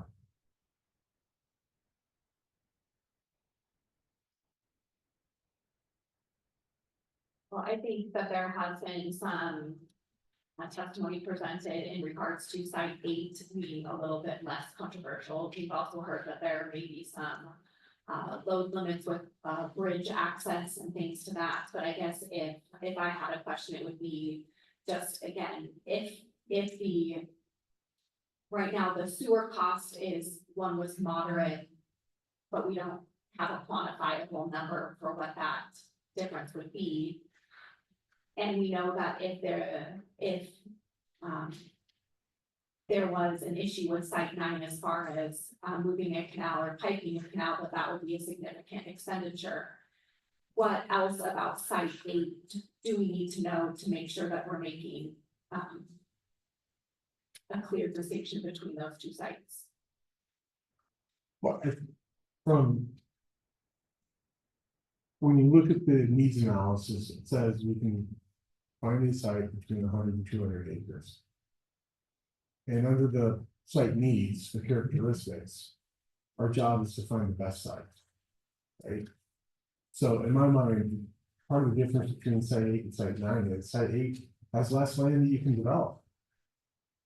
The irrigation canals maybe call them the equal or maybe non-distinguishable between the two, but clearly site 9 has more developable land, and if you're looking to recruit industry on the site, trade sector industry, you want as much land as possible, and more flexibility as possible to develop that. Site 8, you're more limited because Birch Lane bisects the property, and then you're gonna have to develop south of the canal and certainly outside the easement, which is about 124 acres compared to 194. That 194 though is if you pipe that section of the canal at the top. You could, so again, you could build a bridge over, we have bridges over canals. You don't have to pipe it, as the irrigation district said. You can build a bridge, it's not easy, but again, that would be, 40 acres less. If somehow you didn't want to build a bridge over, you would build in the first phase. On the western side of that irrigation canal that goes north and south. Right, so these are subtle differences. Again, we're trying to find the best, because when we go out and recruit development to this site, they're gonna ask us questions about what the cost of the infrastructure are. And it really does matter when you're talking about the differences of hundreds of thousands of dollars for sewer and transportation improvements, and maybe it's bridges or piping of canals. All these things do matter, right? So that's why the best site needs to be the lowest cost site in terms of infrastructure that has the greatest ability to maximize development on the site. Thank you. And sorry, Nick, just to clarify, site 8, the part that is the larger portion off of Birch Lane would be how many acres? Based on my analysis today in GIS, it's a little over 124 acres. Okay, thank you. This is Commissioner Kendall. According to his map. I just need clarification that the property above number 8 is city owned, is that correct? That is correct. 78 acres. Yes. Is that not a possibility of having the two so that you have the larger acreage? Well, it could be, but remember, it I mean, it was not have a found. canal Yes, between them. it was not found to be a suitable site because the city has leases on portions of that land. Existing leases, people lease that land. So it's not considered available. How long are you? I don't recall that, Okay. but the city council has approved individuals to lease and use that land. And those are existing agreements that we have. Right. So it's not as if we can, So it's not available. that's right. So if we were to terminate those leases, there's costs to the city in terms of terminating those leases. Imagine you were a tenant of the city and you terminate your lease, you would want to be compensated. There's issues with that, right? So that's one of the reasons why we did not consider that site or that portion of land. I would also say, just to extend the conversation, there's a portion of the land to the southwest of the wastewater treatment plant. It's been discussed in public record that the city's north wastewater treatment plant is nearing a place where it either needs to be dredged or relocated. And so the kind of stair steps or sawtooth that you saw in Mr. Harris's map, those are reserve areas, so if we need to relocate our wastewater treatment plant, we would relocate it there. We also need that land to treat our sewer there today in the drying bed. We spread the solids that come out of the sewer, and we spread it on the land there for beneficial use. So all this is in with the city's wastewater master plan, our approved 20-year facility plan for wastewater. This is also why we didn't include these lands to be considered to meet this need. That's 78 acres you're talking about. Correct. Okay, thank you. Nick, just to follow up with Commissioner Kendall, her question. I recall, and maybe I'm recalling wrong, but at the last meeting, it seems like there was mention that the city is only able to lease the land and not able to sell the land, and that played into why they weren't necessarily available properties, and that the Daimler, like you mentioned earlier, was kind of a unique opportunity. That is correct. Thank you for that reminder, both the land that we currently lease north of Site 8 and the land to the southeast, the stair steps. All is subject to the FAA requirements where we cannot sell by title, it's only lease. FAA, that's right. Yes. Thank you for that clarification. All right. Would you like- Irvine, the Levershop City Administrator for Madras. A couple of points. One, the city is very interested in lot 9, site 9. For 3 reasons. First, it is continuous piece of property. It's 195 acres. I've already had to turn away one business that is most likely going to go to Tullius, which is great for Tullius, but they couldn't come to Madras because there wasn't available property to buy. Land that is adjoining the airport is all managed, basically run and controlled by the FAA. The city could pull the property out of it, but it would then diminish and most likely challenge any future grants we require from the FAA. FAA provides a 90% grant for improvements at the airport. The city and its partners would pay for 10%. Challenge is we very much want to lengthen the runway to create opportunities for Erickson Aviation and others. Challenge is we can't do that if we start taking properties out of it and then basically tell the FAA that we want to sell the property. Makes it very, very difficult for that. Second reason is it's continuous with respect to opportunities. It's very square. And meaning that you're going to find parties that don't want to come in to buy 50-acre parcels. That makes it very appealing to them because it is a square accessible lot. The third reason is there is no canal running through the middle of the property with easements, and basically you have to extend certain right of ways to the canal, so you can't build right up to the canal. You've got to keep that water source there. And so in addition to it, there is really limited sewer in that area, and that would be a higher cost. Between moderate and larger costs could be anywhere between $300,000 to $400,000 in my discussion with the public works director. Again, very, very rough numbers, but the gist of it is lot 9 is much more preferable to the city for marketing opportunities. Petco has recently brought on a Jefferson County representative who's in the room, and she very much wants to market the property in lot 9 is the most desirable for that option. Thank you.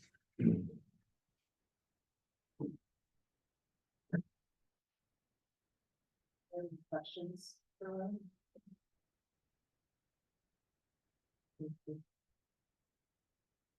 All right, are there any other questions from our two staff or any other staff there to comment on?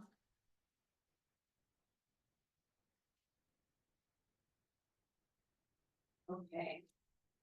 So I know we have 3 options. Do you all have the same thing? I believe so. Okay, so we have 3 options and Madam Chair. Yeah. I think we need to close it here. I think we have to decide. Okay. So We can close the hearing now and deliberate towards a decision. We can close the hearing and defer to a date and time certain, or we can continue the public hearing to a time and date certain. Those three options are still available, correct? So what we need to do as a group is decide if we are ready to close the public record or if we're going to leave the public record open. Those are the first two things. If we choose that we're not closing it, then we are continuing this public hearing. So I believe that both commissions need to decide if we are ready to close the public hearing or not. So I don't know if County, you wanna talk first? I think we have been given direction that, the city goes first with their decisions, deliberations and that sort. Okay. So city. Are you guys ready to close the public hearing? We still get to talk, we still get to look at the evidence that has been presented. But it means that this hearing. is closed. Okay. So it sounds like we're ready to close, but we're not quite sure if we are going to deliberate now or defer. Okay. All right, county commissioners, we have the same options that Chair Urban gave, to close the hearing, what were there, that's okay. Close the hearing now and deliberate towards a decision this evening. Close the hearing and defer deliberation to a time and date certain, or continue the public hearing to a time and date certain.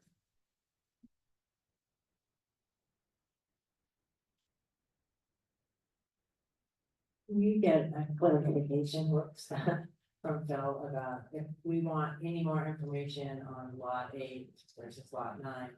We would not get that if we close the public record, or would we be able to?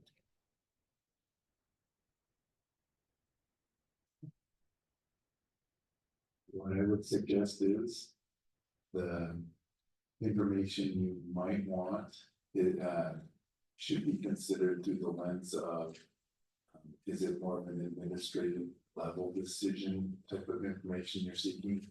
Or is it the legislative amendment, the quasi judicial level of discussion that we're having right now?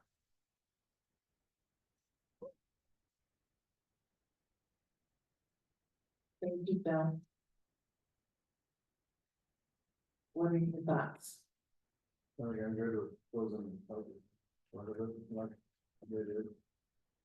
And deliberating now, What is it? okay? Okay, so public both of us are ready to close. Would you guys like to defer deliberation or would you like to deliberate? I make the motion, I would recommend to city council, to not approve the proposed comprehensive plan.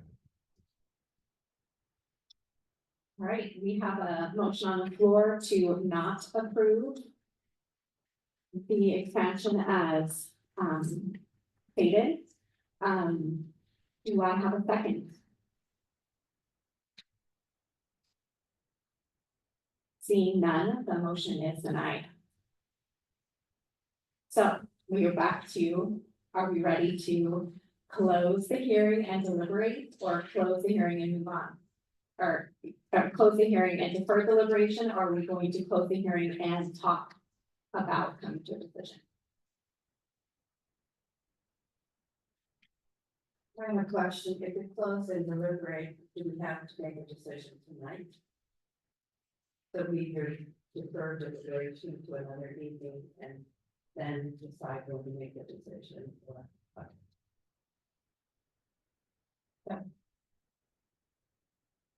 Let's defer and make a decision later. Yes. Okay, so I need a formal motion. This is Commissioner Eller, and I mentioned to defer and decide later. Okay, so I have a motion to close the public hearing and defer deliberation until a further meeting. So we need to identify the date and time of that Correct. next meeting. So the next meeting would be, when legally can we have the next meeting, and would we need to have a joint meeting?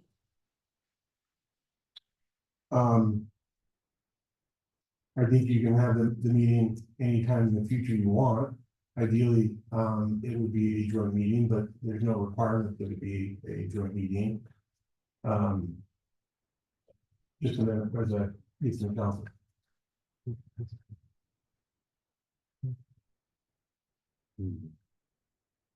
So if you continue the meeting to a date and time certain, you could continue the hearing to tomorrow night at a date and time, at a specified time. You could continue it to a week from now.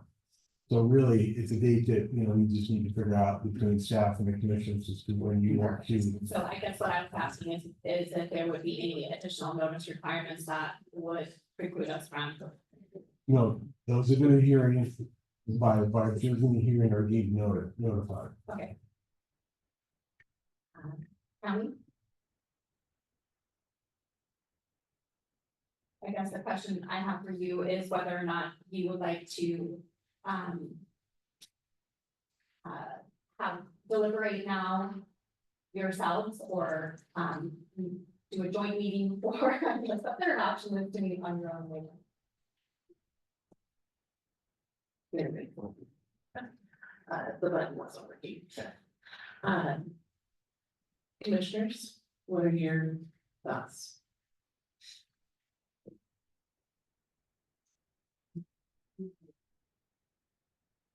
And with that.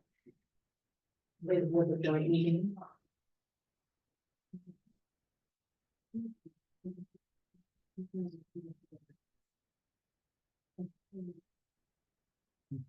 We're all here right now. Right. So close the hearing and deliberate now. And make a decision. Is someone making a formal motion? Commissioner Jordan recommends that we deliberate now, close the hearing and make a decision. I hear a second. Second. Okay, so city, if we can, then we have a motion on the table right now to close the meeting and defer. We need to pick a date if we're going to defer. Clarification, it's the county planning commission's made that motion, you don't vote on their motion. Correct, I'm saying that we are making, we have to clarify our own motion right now.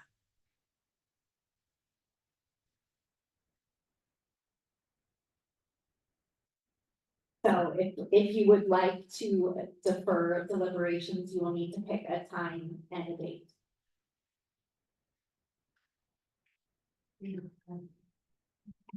I have a clarification question. If we defer, if we make a decision different than the county, then how is a decision going to be brought together again? We just make separate decisions? That's a great question. We would have to go back to the joint management agreement between the city and the county. I haven't reviewed that particular issue. But my understanding would be,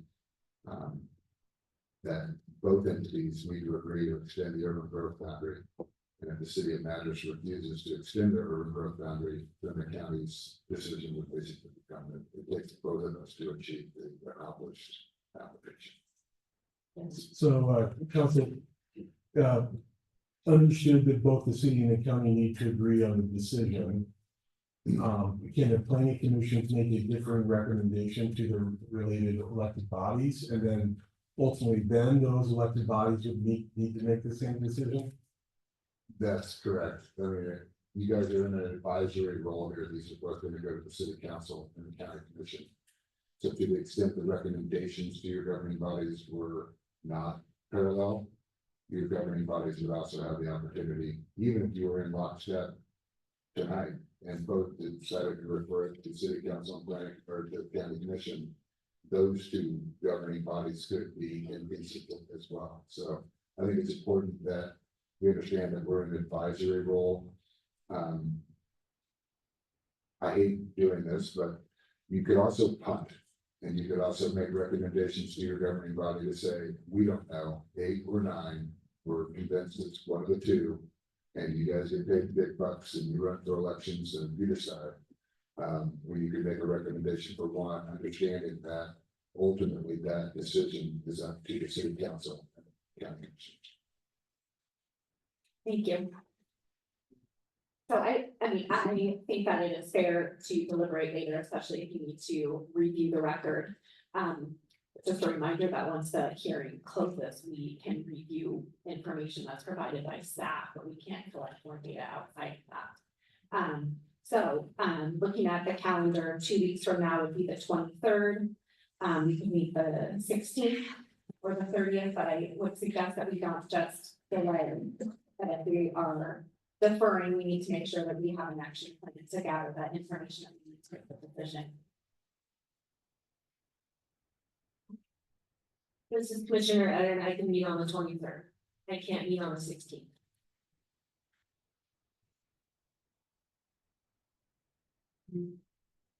Okay, 23rd is a Wednesday. Commissioner Brown, then I will make a motion again.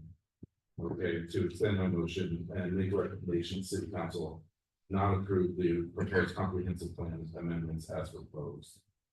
I want to put that just to see if anything has changed in the last 7 minutes. So Cliff has put a motion forward. We actually do have one motion on the table, so we need to address that motion, I believe.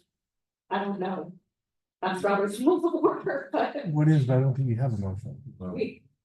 we have a motion to close the hearing and defer Oh, okay. to another date, and he has made a different motion. So I believe we need to work on the first motion.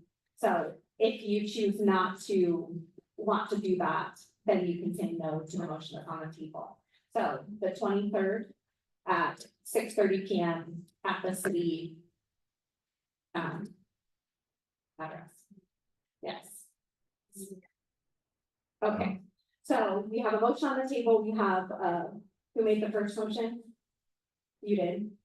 Do I have a second for the 23rd? I have a motion on the table to close the hearing and have a meeting on the 23rd at 6:30 p.m. I have a second. All those in favor say aye. Aye. Aye. All those in opposition say nay. Aye. All right, so I have 3 in favor, 1 opposed. The motion passes. We will have the meeting on the 23rd at 6:30 p.m. So for the city, this hearing is closed and we have set a new date. I believe you are going to deliberate, so the city is excused. Is that correct? Okay. Thank you all for attending. Good luck. Thank you. Madam Chair, if I might, there were 2 other items on your agenda tonight. And I don't know, since Garrett's not here, I just want to point out that it might be better course to make some recommendation or before you guys all walk off and go home. There are 2 other matters on your agenda that I think either need to be continued to that same date. And those may require renoticing. I don't necessarily think they do. No, they don't, because we did open up on September 18th, and continue those hearings for formal motion, both of those to tonight. Correct, so we had, because we didn't make a decision last time, we continued those hearings. So do we need to make a recommendation to move those forward as well? Yes, so after this public hearing, you would open those public hearings again, and you would take formal action to continue those to date and time certain. Hopefully that being October 23rd at 6:30 p.m. here at City Hall. Okay, so we have closed the public hearing.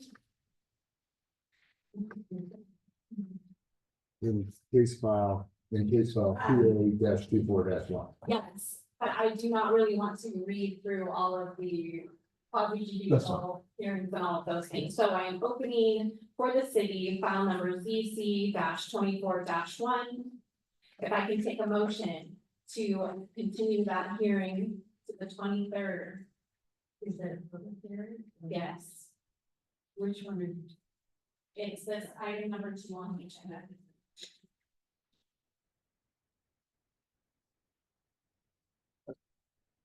Rather than cover. Correct, because it's on the same thing. So we need to continue it. So can I get a motion, please?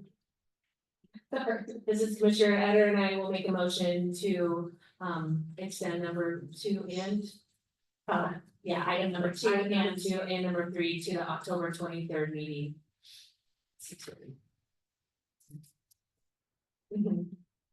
A second motion.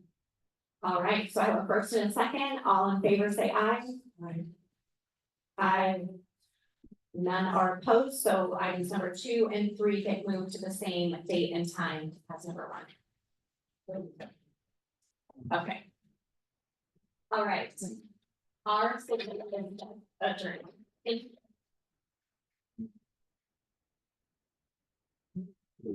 Thank you. Chair. Tanya.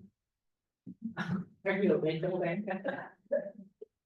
Question for you, back when there was a motion to close the hearing for the county and deliberate and make a decision this evening, that was by, Commissioner Jordan and seconded by Commissioner Granville. Do we need to make a formal, vote to do that? Just by, okay. Just, all those in favor of the motion, say aye. All those in, thank you, Pete. All right, that is, unanimous. Moving forward, commissioners, we now, now that the hearing is closed, we can deliberate, and then from there, we need to, with 3 choices, we can make a recommendation to the Board of Commissioners to approve as submitted, make a recommendation to the Board of Commissioners to deny for the following reasons, or make a recommendation to the Board of Commissioners, but make no recommendation to the board at this time. So those are our 3 choices, but we can go ahead and begin deliberation. So first I have a question, because I heard Scarlett say, can we make a recommendation, to the commissioners that they do this for lot 8? Can we do that? Absolutely. It's not quite the same word. Well, we can do that in verbiage. Yep, exactly. In the motion. Oh, so first we could But say, then you add the verbiage to. We can't do that, we just have to add that, as he said, is the verbiage of that. Chair, I just wanted to mention, those are like general statements or thought facts that are quite there. She did, the Commissioner Hancock wanted to clarify that. right, we don't have to deny, we just say. recommend.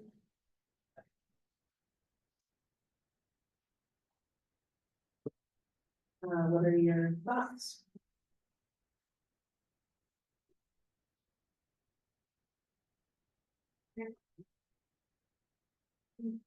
Commissioner Bykart, do you have anything you would like to say? Not at this time, thank you. Thank you. Commissioner Jordan? I got quite a longer list here going, I must have been late to the party, wasn't invited, but I need some clarification on why the county purchases land. And who gave the authority for the county to do it? And now all of a sudden the city's all want it. Why did the city buy it from us and mark it up 20% and make a profit? I don't understand this. It kind of reminds me of a position of the Culver School District was in when they bought 13 acres for $1.3 million 20 years ago. And they still owe $800,000. That's here and there. My biggest concerns that weren't addressed tonight, but they were. Thank you, Mr. Harris and Kip, for coming. You gave me a lot of insight. But the trap club up there was not ever mentioned. And if number 9 was to be developed. What happens to the track road? That's a question. ODOT is very concerning to me because Dogwood. We just went through this with ODOT earlier last month on their comprehensive plan. The power is another issue. The irrigation, it is farm ground. And then we have another water company called the Chief Valley Water. So I mean, there's a lot of variables here. And I'm not really comfortable with it at all. I can go left or I can go right. We'll be right in the middle of front and be third. I'm just not very. Be honest. And I would agree, I wish we were having the same meeting over purchasing the ground instead of, it seems like we just, man, it's out there somewhere. I mean, I would agree that side 9 is a good site. But it's a really good farm ground too, and I struggle with the fact that I just feel like once the county owns it, I don't know how it's gonna get out of it, but. I don't know, if I know if I farmed right next to site 9, I would not want to. You know, to be developed under this, so. With that going forward, I mean, if I wouldn't want it, I could, subject somebody else to this same thing. 8 looks better, it sounds better to other people, but it doesn't look perfect either. I don't know, I would almost like to maybe maybe they should have found a different site, other site. All better than.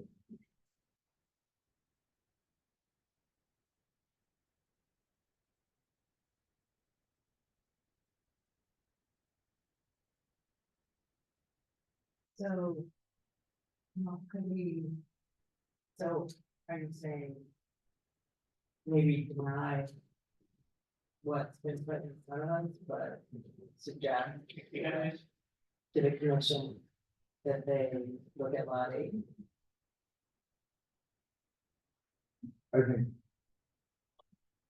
I guess if I had a idea or maybe look at site 8 or another site completely. Here's my thought, and I don't know if that's, I know there's a lot of, they did look at a lot of sites, so I know that's not. It's not easy to just go find another site. But, yeah, I guess that would be my recommendation is maybe look towards site 8 or a whole nother site. But not site 9. I agree.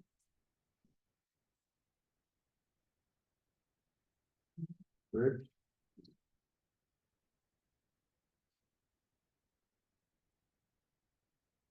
I think I really hesitate to turn everything down. But these discussions, get a few more answers. I think that's kind of what we need right now.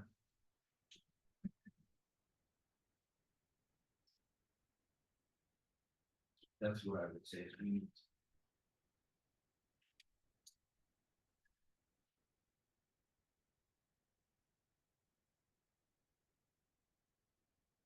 Commissioner Granville, can you expand on that? Trying to make a decision or time for what are you?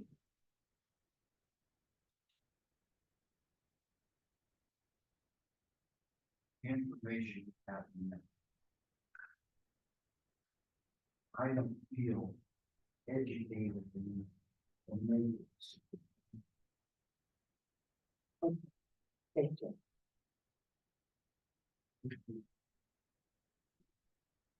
We probably want to get out of here tonight. I,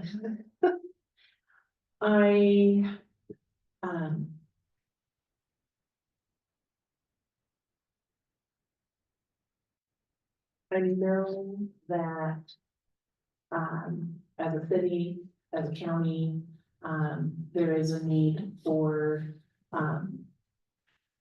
other development for, businesses to come in and, you know, it is hard to know that they, you know, we maybe missed the boat on a few, potential opportunities. So we do need to find some solutions.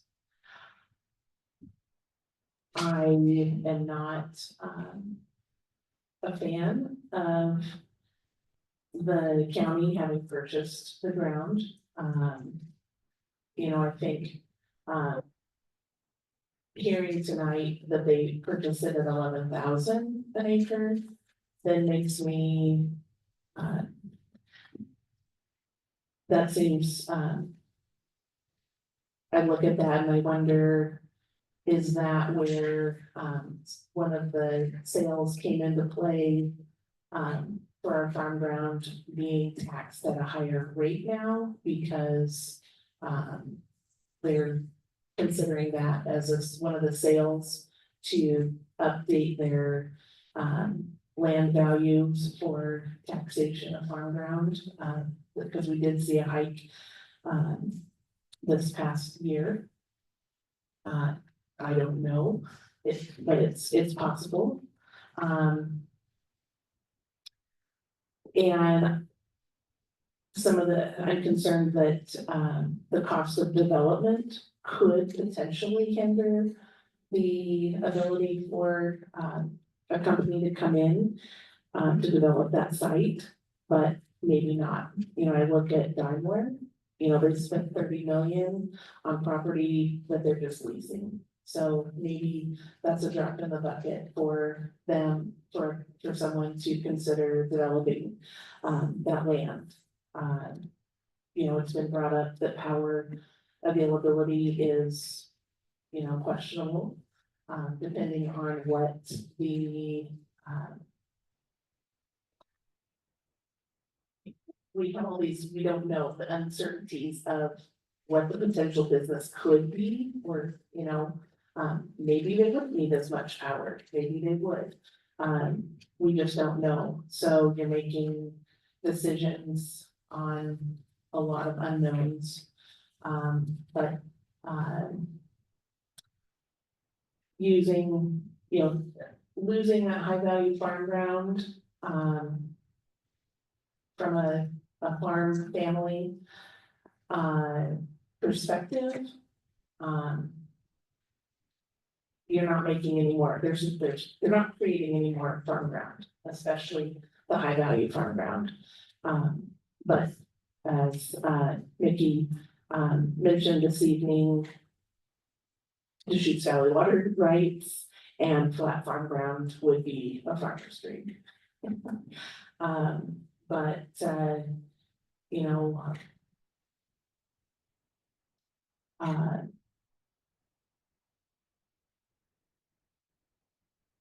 in my gut, it's hard to say that I would want to say yes towards the farm ground. But at the same time, I also feel it's important to find a solution to have something that we can offer for economic growth with bigger businesses, especially on the industrial that we're looking at this evening. So those are just some of my kind of random thoughts. Not that that's helpful, but. Commissioner Smith, if I'm not, Madam Chair. Yeah. I think it's important to remember that the maps, when you look at Eco Northwest, the beginning pages of that report that you all have lay out the regime that the state of Oregon told us we have to follow. And when you go a half mile out of the current urban growth boundary, we are by definition in farm ground. No matter where we go, it's going to be farm ground. And so I know that's tough when we start talking about, oh, the evil industry is gonna come in and take the farm ground, but that's the way the state's set it up. Second is, there's been quite a bit of consternation, and perhaps one of the things that you could do, as far as moving us along with the county commission is if you have specific questions that you do not have the information that you need to make a decision, to recommend to the county commissioners that they get specific direction. So for instance, there's been talk about farm deferral and taxes. I can tell you this, your local tax assessor and clerk and finance department do not make those rules. That is not up to the county to say whether you are or not in tax deferral. That's a state program. I can tell you that the rules that we're implementing here, the LCBC rules, are silent as to any effect upon taxation whatsoever. The restrictions on the land have to do with you cannot develop it for other than industrial uses. And if you're going to develop it for limited industrial, you have to do so in a manner that would keep the lion's share of the parcel open. In other words, if somebody wanted a 5-acre site, you couldn't donate it and put it right in the middle of the parcel, right? What's also clear is that until such time that there is an actual development proposed, that land can continue to be farmed. That water's not going anywhere. The annexation agreement is very clear that the water need not be transferred off that site until there is a certificate of occupancy for an industrial use. So some of the fears we have are, I don't want to say unfounded, but the fact is that land can stay in production while we wait. You know, this isn't a field of dreams type of thing where we build it and they will come. We zone it and they will hopefully come. But until such time as they do, that land doesn't automatically sit on the sideline and sit idle. It can continue to be used. It is a bit of a predicament for the county because right now we're leasing that ground for farming, and every time we lease it, we're theoretically taking it back off the market, and so we have to be careful about how we want to play that. But if we do this, again, this is a mapping exercise. And a lot of the testimony we heard tonight, things about piping and electrical, and those are all very valid, legitimate concerns. Those all come up when somebody, an Apple or Facebook or ABC Corporation shows up. That's the time to start wondering where's the power and the water and all that gonna come from. What you're being asked to do, the county and the city are being asked to do is amend a map and to make land eligible for development. Okay, if nobody comes a calling in the next 10 years, then what's the harm? It continues to be farmed. At some point, if this just never hits, theoretically, 10 years from now, 20 years from now, you could go back in and undo it and take it back out. So I want to make sure that we're clear that, you know, just because you zone it and do all this doesn't necessarily mean they're going to be successful. A lot of the questions you all have are more development specific. If we're talking about manufacturing versus a data center, those are clearly two different things. So I'll stop, but I just want to make sure that there are ways for you to move this along to the county commission with direction. We could also continue deliberations. We close the hearing. So I'm a bit concerned if you have specific questions. I'm not your appraiser, so I don't want to speak on tax issues, but those might be things that you suggest to the county commission. Thank you, David. Follow-up questions on that. Yes, Councilor Allen, I have a question. You mentioned a couple of times that we have to develop land that's within a half a mile of the urban growth boundary. But that doesn't preclude us if we felt a different parcel was better for development, that we could expand the urban growth boundary. That's what we're talking about today, is it not? I think there's a little chicken and egg in that question. So if you expand this urban growth boundary and then that would expand the half mile and so on and so forth, right? The unique situation is this. This is not your typical urban growth boundary expansion where we want to build houses or we need more room to grow. This is a specific project that the state of Oregon, recognizing that we were falling behind on attracting industrial uses specific to these three counties, Cook, Jefferson, and Deschutes. I mean, for lack of a better way of putting it, the state threw us a bone and said, if you want to expand your urban growth boundary and make big, large lots available, we'll let you do that. But here's what you gotta do, okay? So, no, we cannot. To avail ourselves of this program, the state made clear. You have to stay within a half mile of the urban growth boundary. Or a mile from the existing exception area, and exception area is basically something that's technically outside the urban growth boundary but already developed. And so when you look at the maps in Eco Northwest report, you see a half mile buffer and a 1 mile buffer, okay? And so I'm not sure answering your question, Commissioner Bikart, but the idea that we can just go wherever we want in the county is just absolutely not true. Our hands are tied by the administrative rules we're administering. Okay, thank you. I would ask really quick, if we tie up one parcel and someone comes in and they'd rather have it, would really like to be in a different area, what does that look like? That's a great question. A do-over, a mulligan, I think they call it on the golf course. I think the likelihood of that actually happening is not very likely when a developer comes and they see land that's already developed, already zoned. They're more than likely going to do that. But to answer your question, theoretically, we would be able to go through the same process again and say, now lot 8, okay?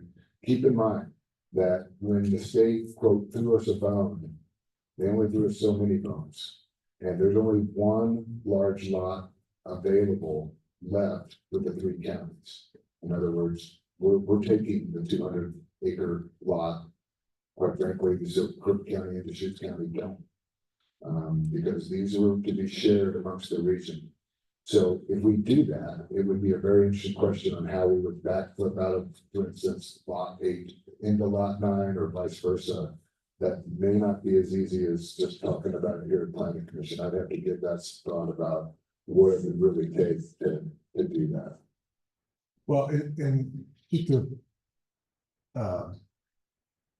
share an actual case of where that happened, the city just amended our urban growth boundary this year on the east side of town for the whole arm of Yarrow development.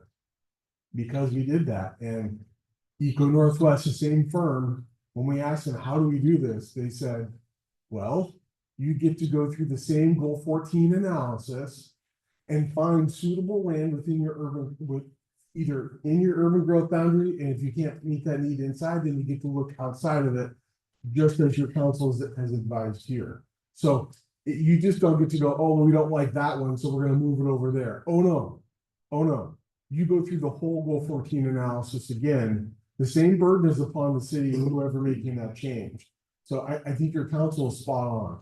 That if you want to change it in sometime in the future, just understand that the same level of analysis you're going to have to go through.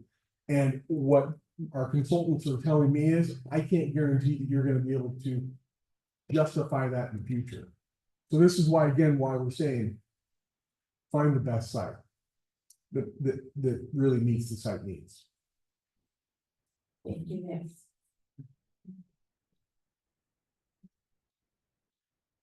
What, can I just load some words of emotion? I'm not making a motion. Get a reaction. That's the question. Yes. Okay, so I'm just thinking about this motion to make a recommendation to the Board of Commissioners to deny the application for lot 9 for the following reasons. It's EFU irrigated land and costs are the information is not quantified a significant difference in cost to develop it over lot 8. And recommend that commissioners look at lot 8 for the UDP expansion.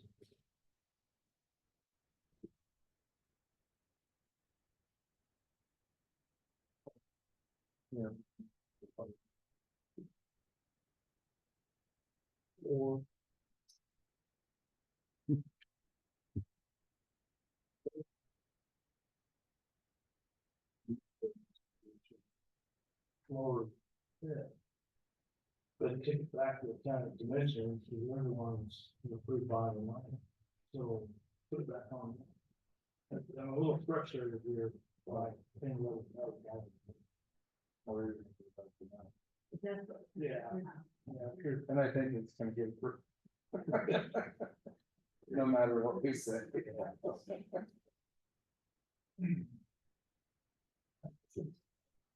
I'm gonna comment on that real quick. I'm not so sure on that. Ordinarily, I would totally agree with you, Commissioner. But I think there is, as Mr. Rasmussen said, I mean, the county, if this was we know what we want, we're gonna reverse engineer this and work backwards to get what we want, then I might agree with that. But lot 8, we could very easily have said, we're taking lot 8 out of play. Just like so many of the other private owners said, not interested. If the county did that and said, we're not interested in lot 8, it would now no longer be a study area and would be stuck with lot 9. So the fact that the county at this point has kept lot 8 available, I think the commissioners might actually appreciate what you all have been going through. And again, if there are specific things that and I'm not trying to weigh in here necessarily on what you should do, but if there's specific information that you want them to address, there's been some heartburn about the purchase price of the land. I think it's important. They actually do rely on the feedback they get from you quite a bit on these legislative types of things. Like, what were you thinking about? What was a concern of yours? And if the purchase price of the land is that, they kind of need to know that.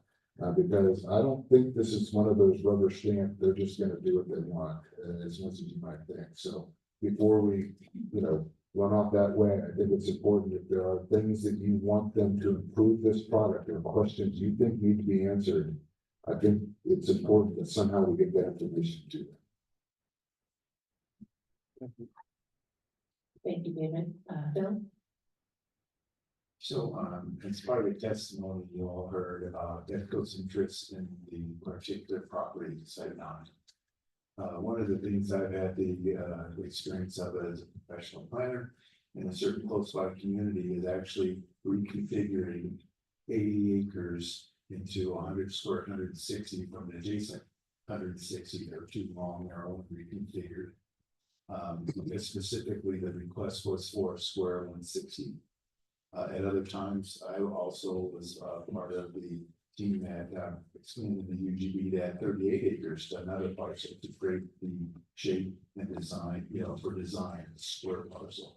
So part of that consideration that EDCO is indicated an interest in is very important in terms of size. At another time, it was a UGB expansion for 215 acres.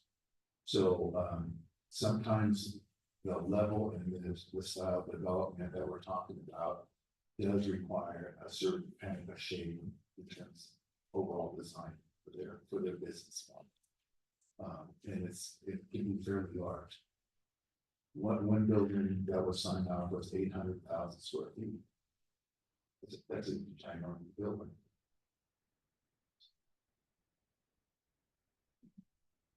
I'd say that that's one of the difficulties of what we're doing here, is we don't have someone that tells us what they want and what they need, and just guessing. So I'm gonna go ahead and make the motion.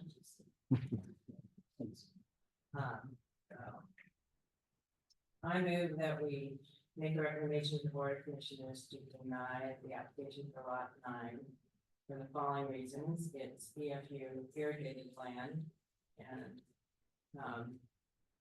they have not quantified a significant difference in the overall cost to develop it over lot 8, and recommend that the commissioners look at lot 8 for the UGB expansion.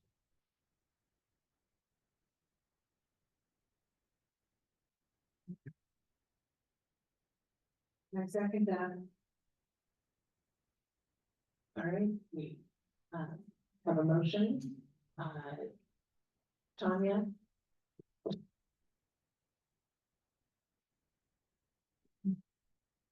Everybody clear on that motion that was made by Commissioner Hancock? Pete, did you hear the motion? Yes, I heard it. Thank you. Okay, we're ready for vote? Okay.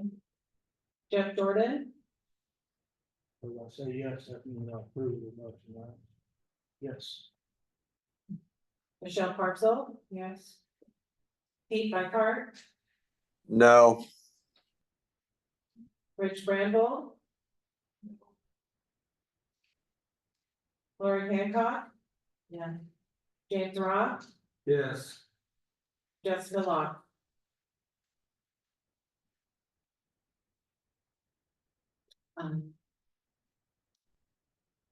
Yes.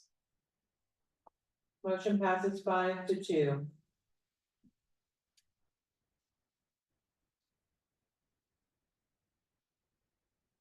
Thank you, Commissioner. Thank you. With that, and again, just for the members of the audience, that's a recommendation that goes on to the Board of Commissioners. So what we decide is just a recommendation. So with that, I would entertain a motion to adjourn. Who moved? Commissioner Hancock made a motion to adjourn, and who seconded? Commissioner Jordan? All those in favor? Motion passes. Thank you all for being here this evening. This meeting is adjourned. Yeah. Yeah.